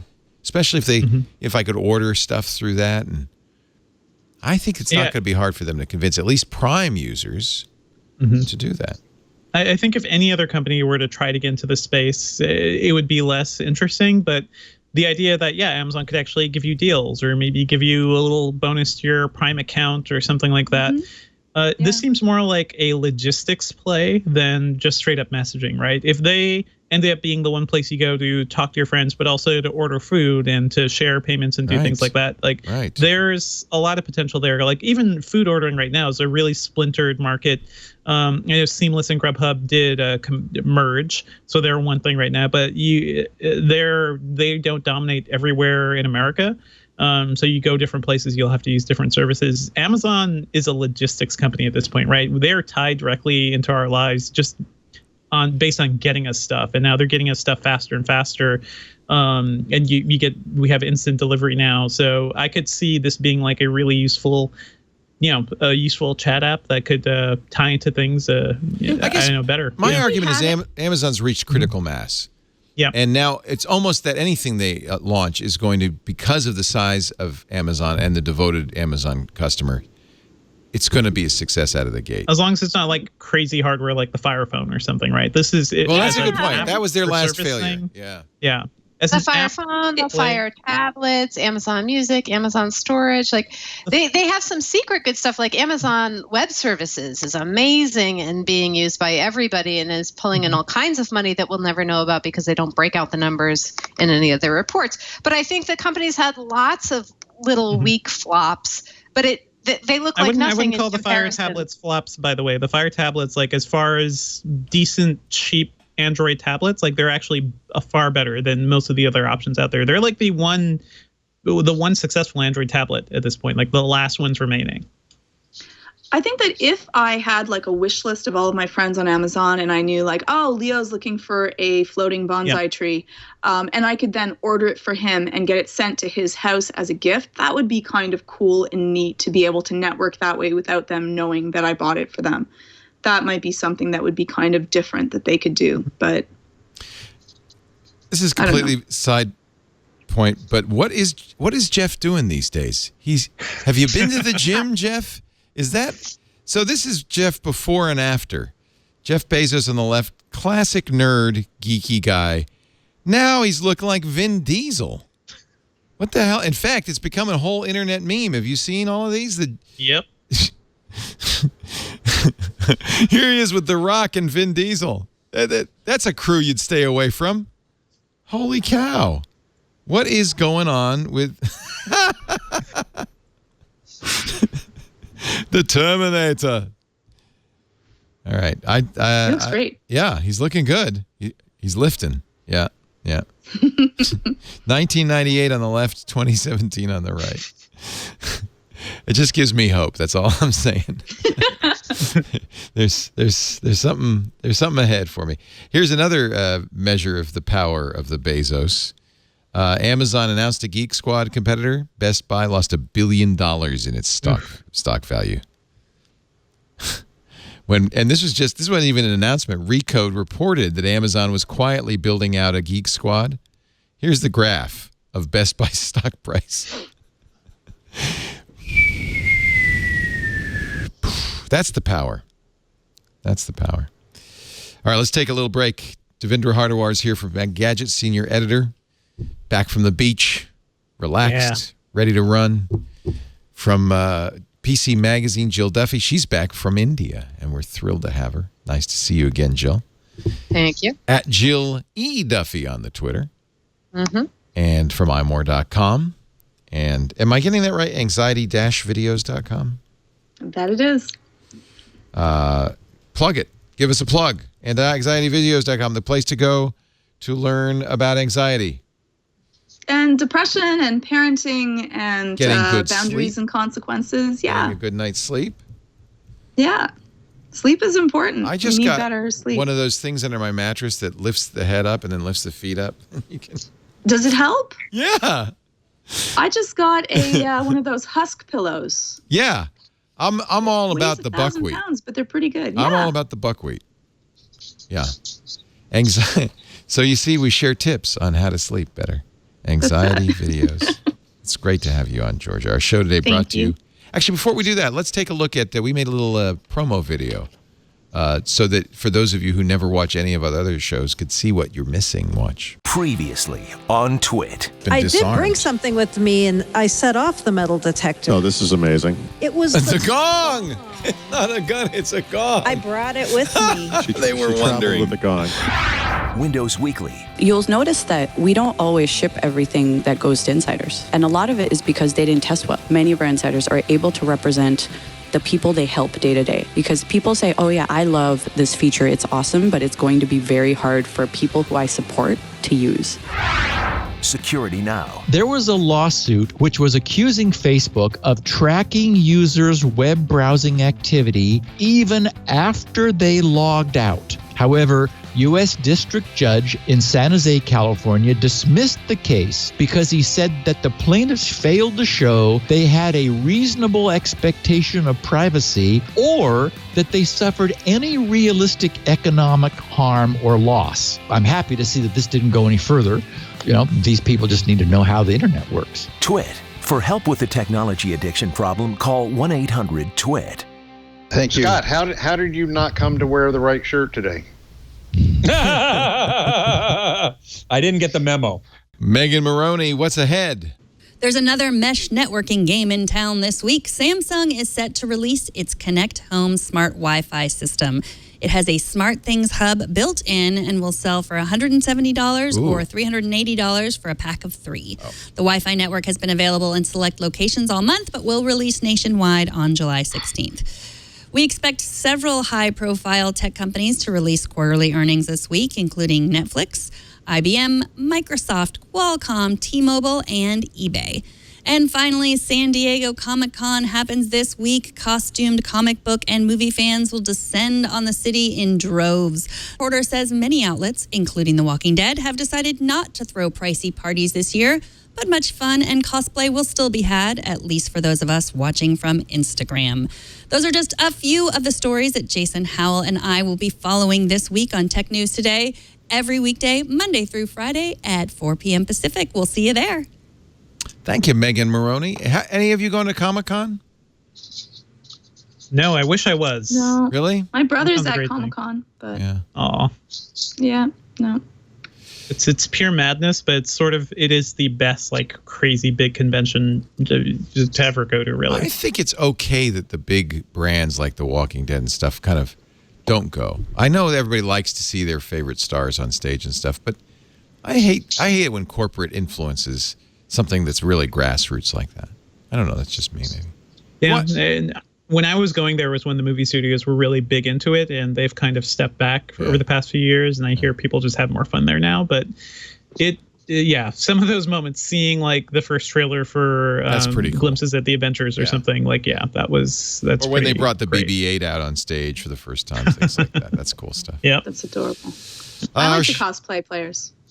I have mixed feelings. You could go. That. You could go wearing the hat. I don't think grown-ups should put costumes on and act silly like that. I just think that's kind of childish. Life's too short. And juvenile. There, yeah, we need to be a little bit more silly. I think we're way too serious these days. I can't take you seriously though when you're wearing the hat. It's the infantilization of America. It's more of that. No. It's like that Star Wars hotel. It's just we're all just turning into WALL-E. We need more joy and laughter, and people need to take things a little bit less seriously. And I think that the world would be a better place. Ships with a no one would be able Slurpee. to yell at you with that hat on. I know. I'm a sunny daisy. Jill Duffy's going, why did I agree to this show? What am I doing? Hey, I'm with Georgia on this one. I'm all about like play is an essential part of life in the same way that our freedoms for food and sex and all kinds of stuff are important to our vitality. And I think I'm really happy about the amount of adult play, and I'm non-sexual, but like adult play opportunities that now exist. Grown up. There's all these grown-up gay camps now where you can go to gay summer camp and just hang out in a safe place in the woods and swim and shoot bows and arrows. And I don't know, there's and just that video games are finally accepted as kind of an art form that adults are allowed to engage in. And Star Wars themed stuff. And my sister took her kids to the Harry Potter world recently, and I think I love. The adults had just as much fun there as the kids did. I love. No, I'm all in on that. You should embrace play and fun. I had about 8 butter beers and went on the ride and threw up. It was awesome. And it doesn't all need to be butter beer all over the place. And sold and marketed either. It can be invented. It can be boredom. It can be sitting around in a park inventing a game on your own. But I'm absolutely like a proponent of that and against this ageism bullshit, Leo, that once you get older, you're not allowed to wear a baby hat. I'm just old. Yeah. I'm old. That's not ageist. I'm old. Our show today brought to you by I'm proud of it. I'm wearing a freaking bow tie. Our show I'm starting to look like Andy Rooney. Our show today brought to you by Stamps.com. Grumpy. Actually, Stamps.com is great. If you get grumpy going to the post office, driving around, finding parking, getting in line, and there's all these amateurs there. When you've got something important to do, you're going to love Stamps.com. You can do everything you do at the post office from your desk. You don't even have to get up, which people like me like. We can stay in our chairs and get it all done. Buy and print, of course, official U.S. postage for any letter, any package, any class of mail. This is not a postage meter. Use your computer and your printer. Nothing special about this, which is another nice thing. Do you see people going? It looks like they look like small nuclear bombs, these postage meters. They get them in special cases. They bring them to the post office to get recharged with postage. That is so 1950s. That is so weird. You don't need a postage meter. It's easy. You create your Stamps.com account in minutes. It's on the web, so it works with any computer. There's no equipment to lease. There's no long-term commitment. In fact, right now, if you go to Stamps.com, click the microphone in the upper right-hand corner, we've got a really great way to start using Stamps.com. Just type in the offer code TWIT when it asks for promo codes. That way they know you heard it here. You will get a $115 bonus value, $55 in postage coupons, which is awesome. They can't use them right away, but you use them over the next, few months of your Stamps.com account. You will get a USB scale, which is really handy. It plugs into your computer. You can weigh anything on there, so you always have exactly the right postage. You also, of course, get a 30-day trial of Stamps.com. Click, print, mail, you're done. And unlike the post office, Stamps.com never closes. You're always able to print. And then when it's time to send that mail, you don't have to go to the post office. You just say, you press a button and the post office comes to you. It's awesome. So get that 4-week trial plus the postage plus the digital scale. No long-term commitment at Stamps.com. Click the microphone on the top of the homepage and enter our offer code TWIT. I should have worn the daisy flower for that picture on the Stamps.com site. I think that would have done very well. Stamps.com. Mommy, why is that crazy man on the TV? Stamps.com. Enter the offer code TWIT. Speaking of crazy, there's a site that lets you design your own phone cases. Did you see this? And they let an Amazon artificial intelligence design these phone cases. My Handy Design. Here you go. Here's one of the popular ones. Adult diaper worn by an old man with a crutch. Cell phone cover for your iPhone 6. That's everybody's going to want that. How about this? Heroin, spoon, and syringe cell phone cover case.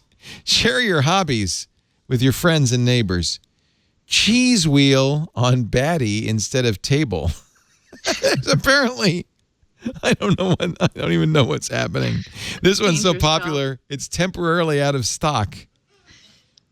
Cheese wheel on, I think they meant body instead of table.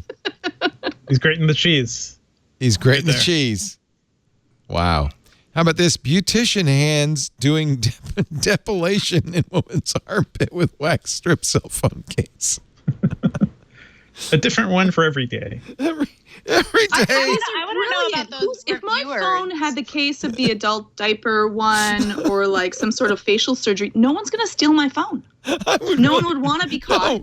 No, they're going to stay well away from you too, which can be cocaine, drugs, heaps, and lines. Still life on a dark mirror. Toenail fungus. Old woman with asthma inhaler. Now this one will really keep the thieves away. A doctor holding an endoscope. My Handy Design. I think they're going to be more popular now than they would have been beforehand. I'm just saying. I see people buying them. I'm just saying, if you could get cheese wheel on a body instead of a table, why wouldn't you? Okay. Moving along. I kind of feel like everything after that's going to be a letdown.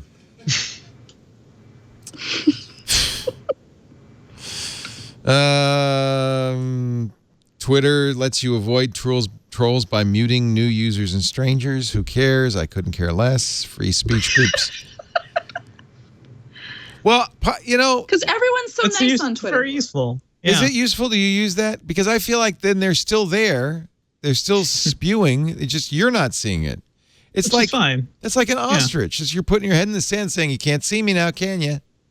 For your mental health, I think it's great. I've taken to muting people who tend to be obnoxious in my timeline rather than blocking them. Because the block is the win for them. Right. Then they know you blocked them. That's right. true. Yeah. Right. They got to you. Yeah. I don't have enough followers to really have to do that. Yeah. Yeah. What do you all think about this case coming out of, I think it's being funded by the Knight Foundation and some relationship to Columbia University, where users are suing Donald Trump for him blocking them, saying that it's that Twitter is being used as a public channel for official news. And it's an interesting story, isn't it? It's kind of an interesting story, but I also feel like if you log out of Twitter, can't you just see his feed anyway? No, but what they're saying is you're impeding our speech because we can no longer tweet because we can't back. say anything to you. Yeah, I don't know. I don't know. I think it's a super interesting case, but I don't feel like I personally have a good, clear grasp on how it's going to go in court. I can't wait, though. I've got to know. It's his Twitter account that's his. It's not POTUS. It's his own Twitter account, which I think gives him a certain amount of leeway to be able to... The highest office in the land. Yeah, now understand the First Amendment... to make official announcements. The First Amendment doesn't protect you. You know, you can't use the First Amendment argument to say, well, Twitter can't block me. But if the government blocks you, you have a First Amendment right to speak to the government. If the government blocks you, that violates the First Amendment. Yeah, I think that there's a couple of questions here. The best part is that because he uses that to actually show policy, that's where he may be in trouble. I think that if he just uses this as his private account, I think that he would have been fine to be able to block whomever he so chooses because he's not using that for work. But where they may end up saying is because he does use this for actual policy and talking about different policies, he may, this might become one of these things of being a public forum where everyone should be able to have a say. It probably this legal move probably won't go anywhere, but the fact that they're doing it and can bring this up, because this is a good point. He is using this as a platform and he's silencing Americans by blocking them. It would be a totally different story if it was the official POTUS account for sure, though. Yeah. It's fascinating. It really is. The White House has said, in fact, Sean Spicer said Trump's tweets are, quote, official statements by the President of the United States, end quote. Mm-hmm. You mean they've said something in the past that's incriminated them for the future? Right. It's never happened before with this family. It's also a sad commentary on what Twitter in general and what's happening in the world at large is so ridiculous that who would have ever thought 20 years ago we would be debating, well, can the president block people from his Twitter account? My favorite kind of twist in this whole saga is that before the presidential campaign really got underway in early 2017, I guess. Everybody was talking about Twitter and the death knell. Twitter is over. Nobody's using Twitter. Twitter's not growing anymore. Twitter has no way to make money. President Trump saved Twitter. Exactly. But nobody's really telling that story. We all just sort of forgot that Twitter was supposed to be dead by now. Yeah. Well, I think philosophically, we still don't know what Twitter is. They're still trying to figure out their business. All those problems are still there. It's just a very popular platform for, one guy right now. There's also the question of if the president tweets and then deletes it, is he deleting government records? You're not supposed to, as president, you're not supposed to delete your emails. Yeah. You're not supposed to. These records are public public property. But isn't there's a? Well, their answer to that was that they're keeping them all. The White House says, anyways, which and this is complete BS, but the White House said something like, "Oh no, we've got a technique that keeps them all." They just made that up. But anyway, does @POTUS block people, or so you're saying it's only the real Donald Trump that blocks people, not @POTUS? I don't think he has. He's not the only one with access to @POTUS. So I heard that this was just for his personal account. Yeah. And I hear that there's some organization that's actually saving all of Donald Trump's tweets, even if they are deleted. Yeah. So, but that's not the point. The point is they're not. The White House is not supposed to delete anything. No. Nobody ever sued over that. That was pointed out. 6 major U.S. airports now scan Americans' faces when they leave the country. Oh, isn't that nice? You're in a database if you leave the country. The Department of Homeland Security has been pushing a plan that, if enacted, would require all Americans submit to a facial recognition scan when leaving the country. The original law was to track international visitors, foreigners, but the facial scanning pilot programs are already underway at Boston, Chicago, Houston, Atlanta, New York City, and D.C. In a recent privacy assessment, the Department of Homeland Security said, quote, "The only way for an individual to ensure he or she is not subject to collection of biometric information when traveling internationally is to refrain from travel." Good Lord. I mean, I guess travel's not a privilege, although it seems to go away from human rights and freedoms to be able to travel without having to give up. It's not feasible. Your face has been collected when you get a passport. Yeah, that's true. Right. But now you're in a larger, do they put that in a database? I don't know. But now you are in a larger electronic database. And the point is, it's not just internet. We know that you foreigners have no protection at all. Sorry. You're out of luck. But if the photograph captured at boarding is matched to a U.S. citizen passport, the DHS says we discard it after a short period of time. I don't know. That's just, it seems intrusive, but what the hell, And then what happens happens if something happens and you end up with like facial surgery, or I fall down and, hit my nose? Well, they'll have two Georgia Dows. There will now be two Georgia Dows in the world. Right. Mm-hmm. There's some neat things that happen with facial recognition, though, right? Like, I mean, it's not just matching your the topography of your face. It's measuring things like the distance between your eyes and all kinds of very detailed stuff that I think if you wear makeup or change some, pluck your eyebrows or whatever, it's not gonna throw it off. And there's some really neat stuff that's going on in the sort of biometric security area, right? Like with the liveness of the face, there's a company that does something where their solution, I can't remember the name of the company, but their solution basically was one that said you can't spoof it with a photograph because we're looking for quote unquote liveness. You need a video instead of a photograph.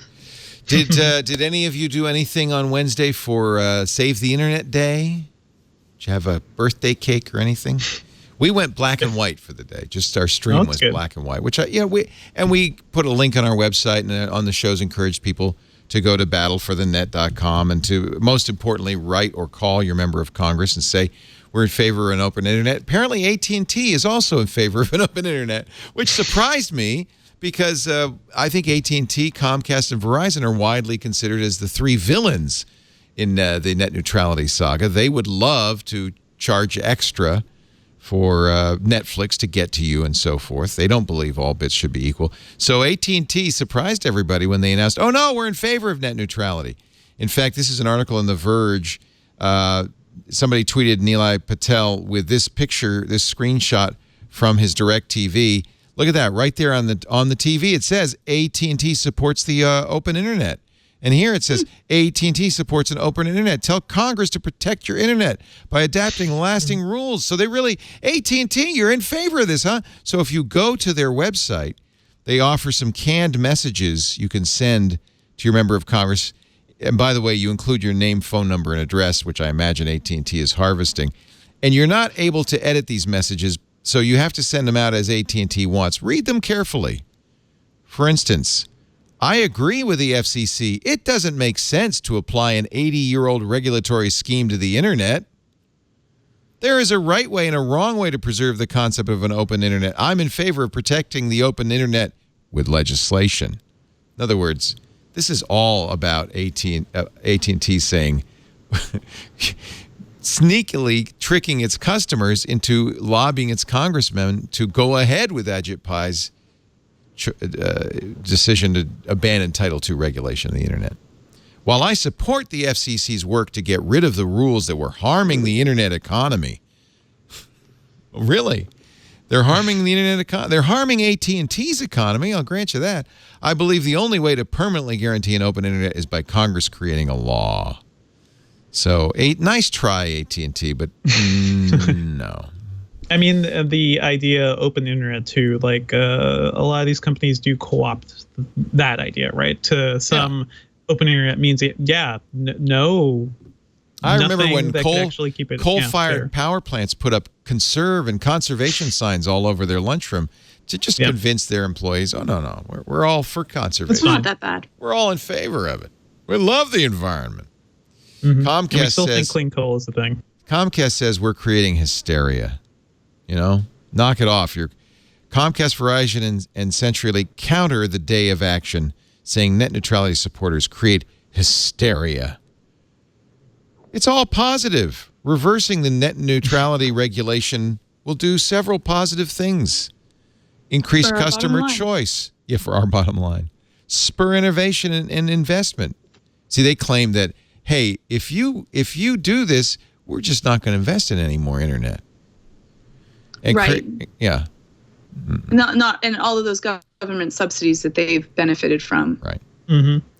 Anyway, I don't. As if they spent I'm all not that. going to tell you what to think about it, but read up on it and write your member of Congress and tell them Support what you net think. neutrality. I'll say it. Support it. Go on dial-up for a day and see how happy you are. Yeah.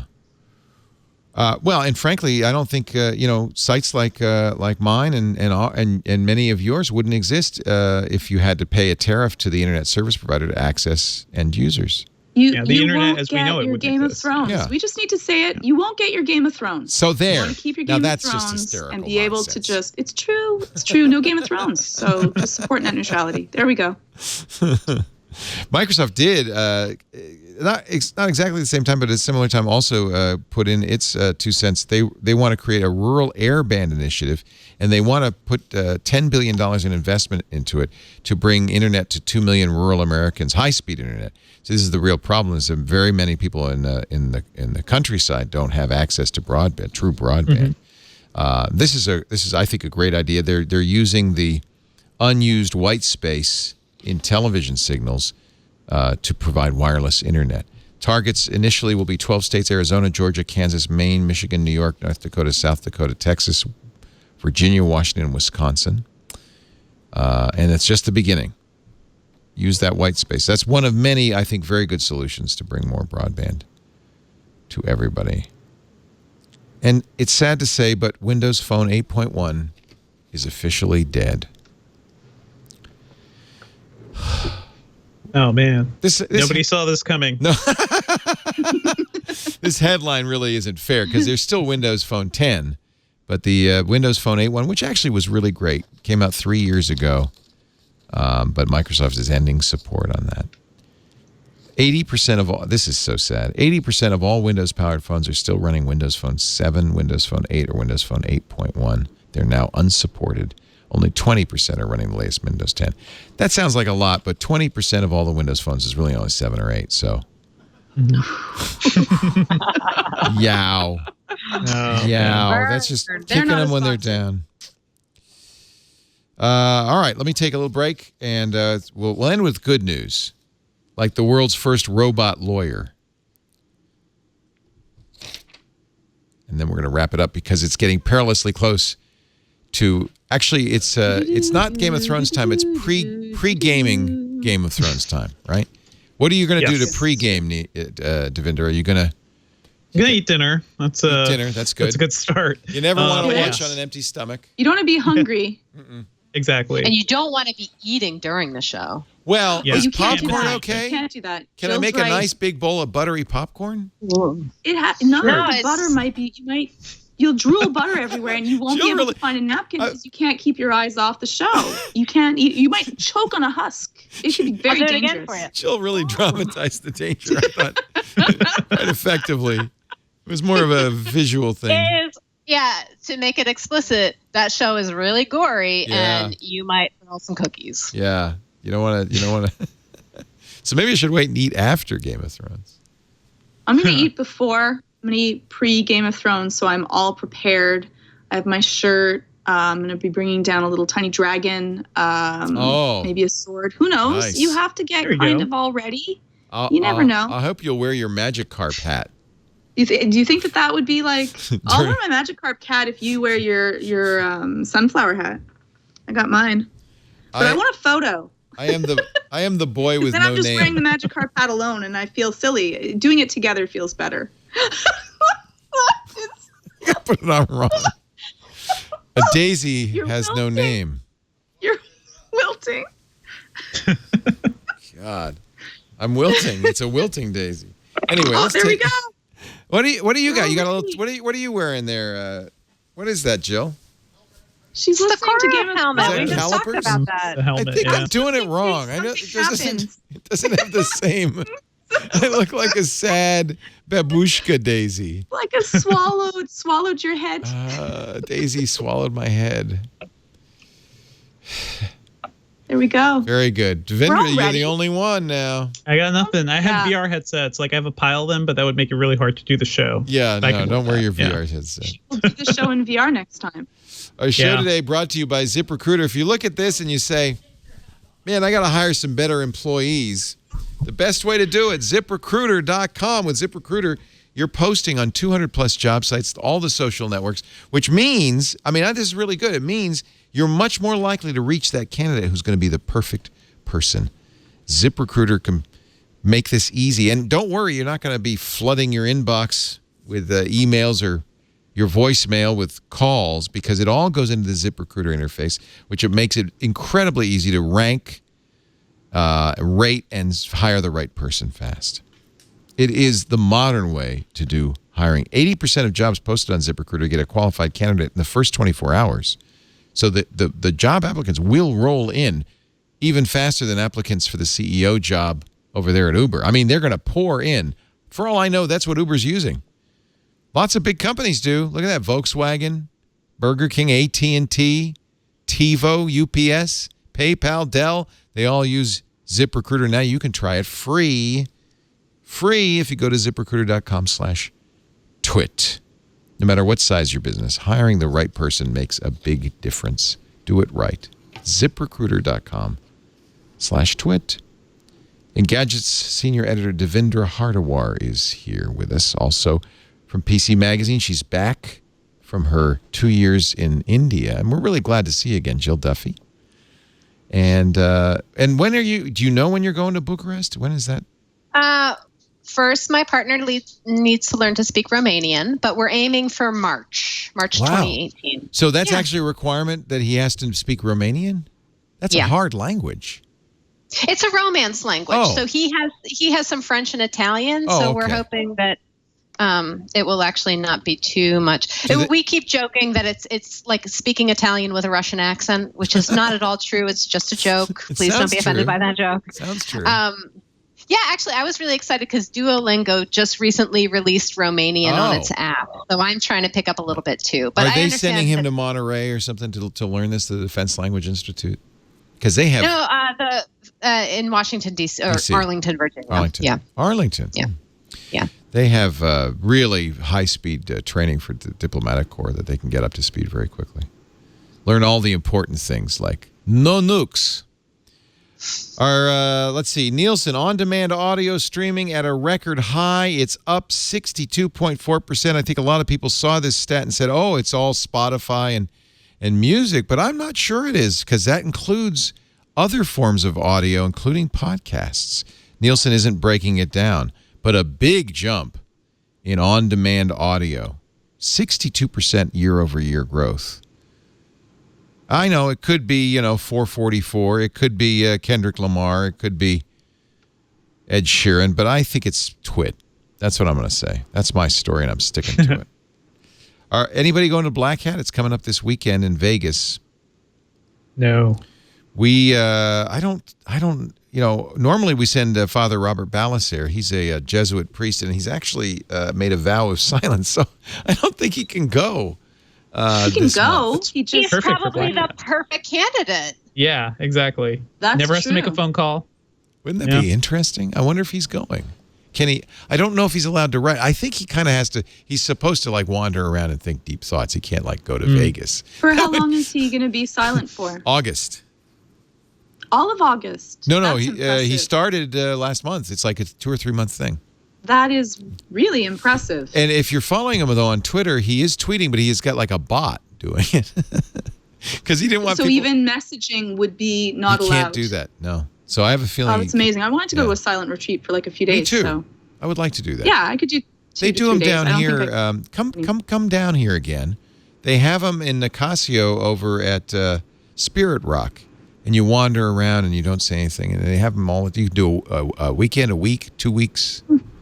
It would be I would probably giggle though. I'd get in trouble. I'd probably be thrown out. Very hard for me not to talk for any length of time. I can barely stop talking when you guys are talking. Similar. The Afghan first robotics team, an all-girl team that had been blocked from coming to the United States because terrorism, President Trump has granted them U.S. visas. They twice made the trek across Afghanistan, facing serious danger, to apply to their embassy, and they couldn't. At the embassy, they couldn't do it, but the White House has intervened at the same time as he's denying entrepreneur visas for anybody else who wants to come to the United States. So, but the girls got in, and they're going to be allowed to compete. I think they're already here, as a matter of fact. The competition is Washington, D.C. Teams from 160 countries, students from Syria, Iran, and Sudan. But apparently there's something about Afghanistan they just didn't like. They create a robot that sorts balls. It took 6 months to build, and I think you really got to support I think it's great that they're coming. You got to support them. They're girls getting an education in Afghanistan. That's not easy by itself. They're doing technology. They're studying robotics. Good for them. Speaking of robotics, the world's first robot lawyer is now available in all 50 states. I love this subhead at The Verge: free, strongly worded letters. I don't know if you trust it. It's but anyway, this is the one that they used in the UK, right, to get you out of traffic tickets. Do not pay, remember? Mm-hmm. And now you can use it to fight moving violations here in the States. Something. That's cool. Didn't say it was good. Just say it's doing it. Just said it's doing it. Well, it'd probably be much cheaper. A lot of people cannot afford to have legal aid. So I think that it's a good beginning point. Right. And we know that robots are actually better at diagnosing many illnesses. So could be better. One movie that will be at Comic-Con, and a good thing, Steven Spielberg's making Ready Player One. What, isn't that a great novel? Everybody must have read that here. I think Will Wheaton narrated it for Audible.com. So it is going to make a big splash at Comic-Con. And Ernest Cline's really popular now. Popular, I don't know if it was a bestseller in the real world, but among us geeks, it was very widely loved. Mark Rylance, isn't it? Was it? Yeah. I think probably, I know everybody I know read it. T.J. Miller's in it. I love Mark Rylance. He was nominated for an Oscar. I think he won an Oscar this year. Yeah, recently he's been doing a bunch of stuff with Spielberg recently. I really like Bridge of Spies, which is like a nice slow-paced spy thriller starring him. Yeah. Yeah, well, it starred Tom Hanks. Yeah. But Rylance had the best role in it, which is a and relatively the best performance in that film. Amazing performance, 22,000 people neglected to read the terms for the Wi-Fi, and so they basically agreed to clean public toilets. Purple is a company based in Manchester that does Wi-Fi hotspots for Legoland, Outback, and Pizza Express. They inserted a community service clause into their Wi-Fi agreement terms of service for 2 weeks that required users to do any of the following: cleansing local parks of animal waste, providing hugs to stray cats and dogs, manually relieving sewer blockages, cleaning portable lavatories at local festivals and events, painting snail shells to brighten up their existence, or scraping chewing gum off the streets. There was a prize for anyone who contacted the company and pointed out the clause. Only one person contacted the company. Everybody else agreed. Yeah, why not? So next time you don't read the agreement, you might be agreeing to more than we really do need to do something about that. I think, before I was a tech person, I was really a writer and editor, and I care a lot about language, and I care a lot about the way that we communicate with one another. And there's just something fundamentally wrong with the way that we handle these terms of service. That it's not clear. Nobody reads it. They're always so long that you can't actually get to anything important anyway. And I frankly feel the same way about a lot of the way that laws are written and legal decisions are written. Is they're not written in plain language for people to make sense of them. And I think it's done on purpose. And there's got to be some other better way to legislate that it should be clear. I don't know if legislate is exactly the right way to do it, but there's got to be some company to step up and make these terms clear, short, concise, understandable, so that we make the point that people can consent when they know what they're consenting to. Yeah, I agree 100%. Mm-hmm. 100%, Jill. Maybe more like the way Android handles, permission alerts, like this app is going to do this and this and this. There has been some talk about trying to make EULAs a little more human readable, but yeah, I don't know what it's going to take for that to happen. Right. We're going to need those robot lawyers. Yeah. Well, here's good news. AI is coming, and Elon Musk has just told a group of America's governors, we better make up some rules on AI before it's too late. Elon thinks it could be too late. He says AI is the biggest risk we face as a civilization. He spoke at the National Governors Association summer meeting in Rhode Island. He said government has to proactively regulate artificial intelligence before things advance too far. Until people see robots going down the street killing people, they don't know how to react because they seem so ethereal. AI is a rare case where I think we need to be proactive in regulation instead of reactive, because I think by the time we're reactive in AI, it's too late. The biggest risk for civilization? Are you kidding me? There are some other problems, I think, out there. Humans already have shooting us in the street. Yeah, this giant iceberg the size of Delaware that's headed our way. There's other issues, but the robots that we programmed to come shoot us, gotta watch out. We're not going to write those. He's been saying this for years. I know. Too. This isn't a new thing for him. And actually, Stephen Hawking, of all people, is on this bandwagon too. The thing is, we're making fun of it now, and because there's so much else going on in the world that's terrifying. But yeah, I'm also kind of the mind that there is a point where we need to just really step back and look at what we're doing philosophically and logically as well. We are going to start creating these things and we're not going to know what to do with them. But yeah, if you start warning people about robots killing them in the streets, and that sounds too hyperbolic for right now anyway. Yeah. Well, and ethically too. But yeah, your point taken. You got to scare people into it first. Yeah, that's kind of, there was that climate change article from, was it The Atlantic? The one that was basically New York Magazine. New York Magazine. Oh, that was depressing. Basically.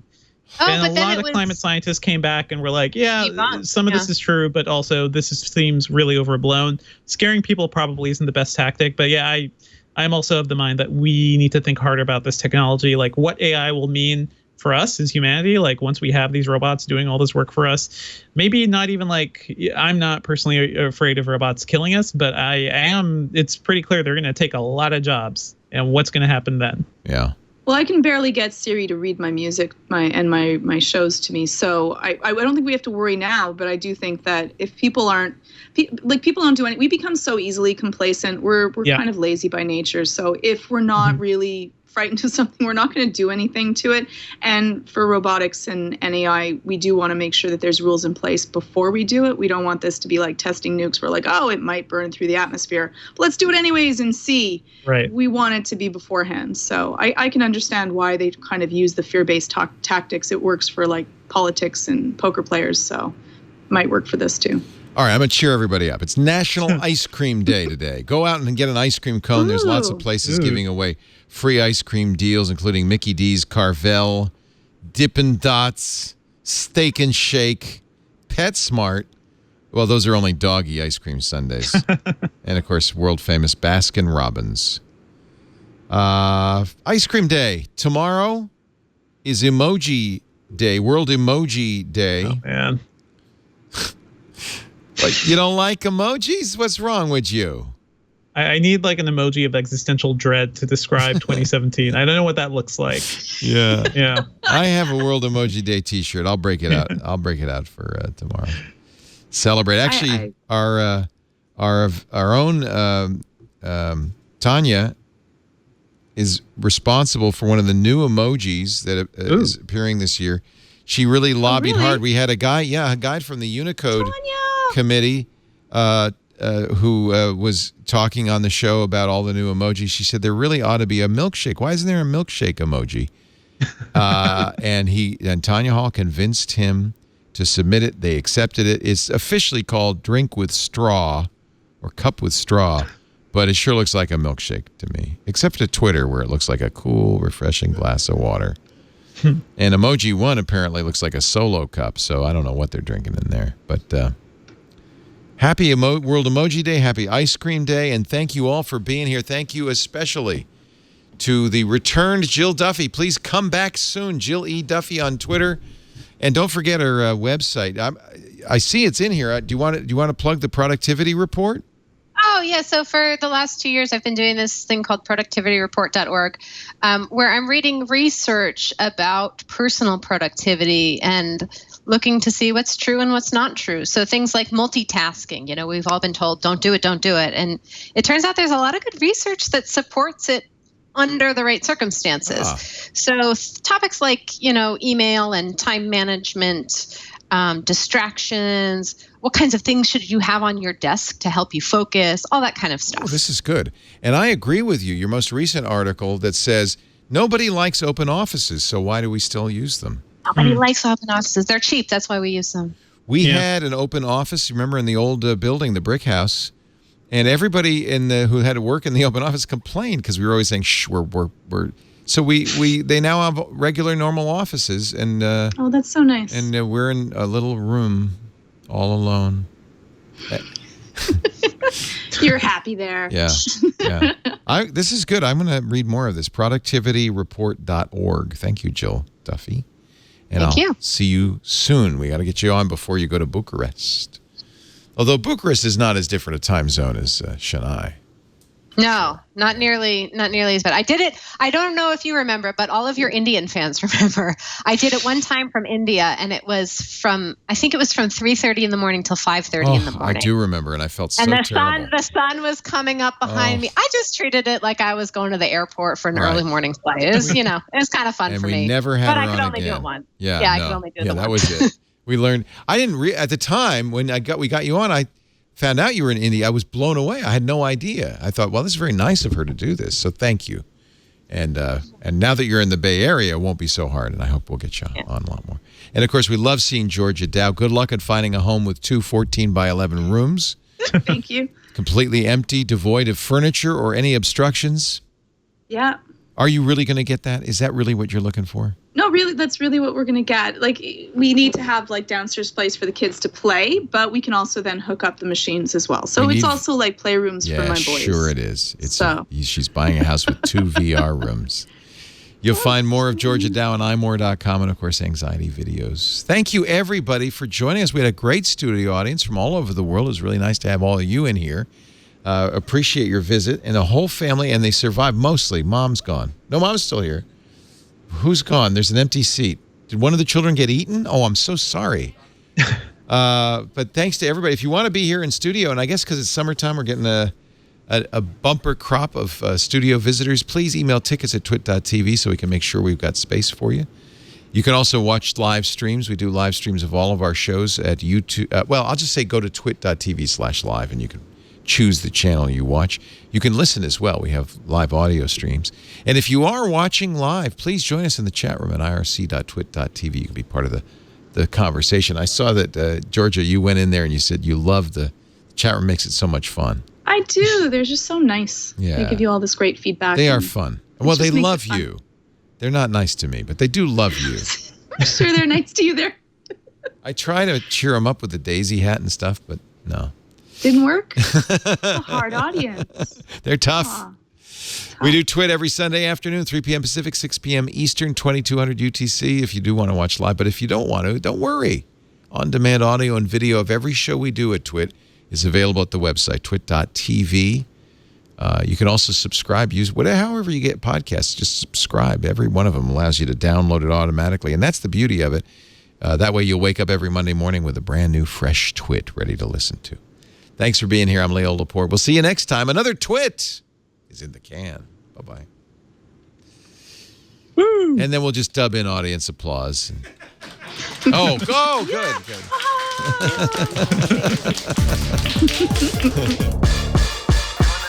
Doing the Twit.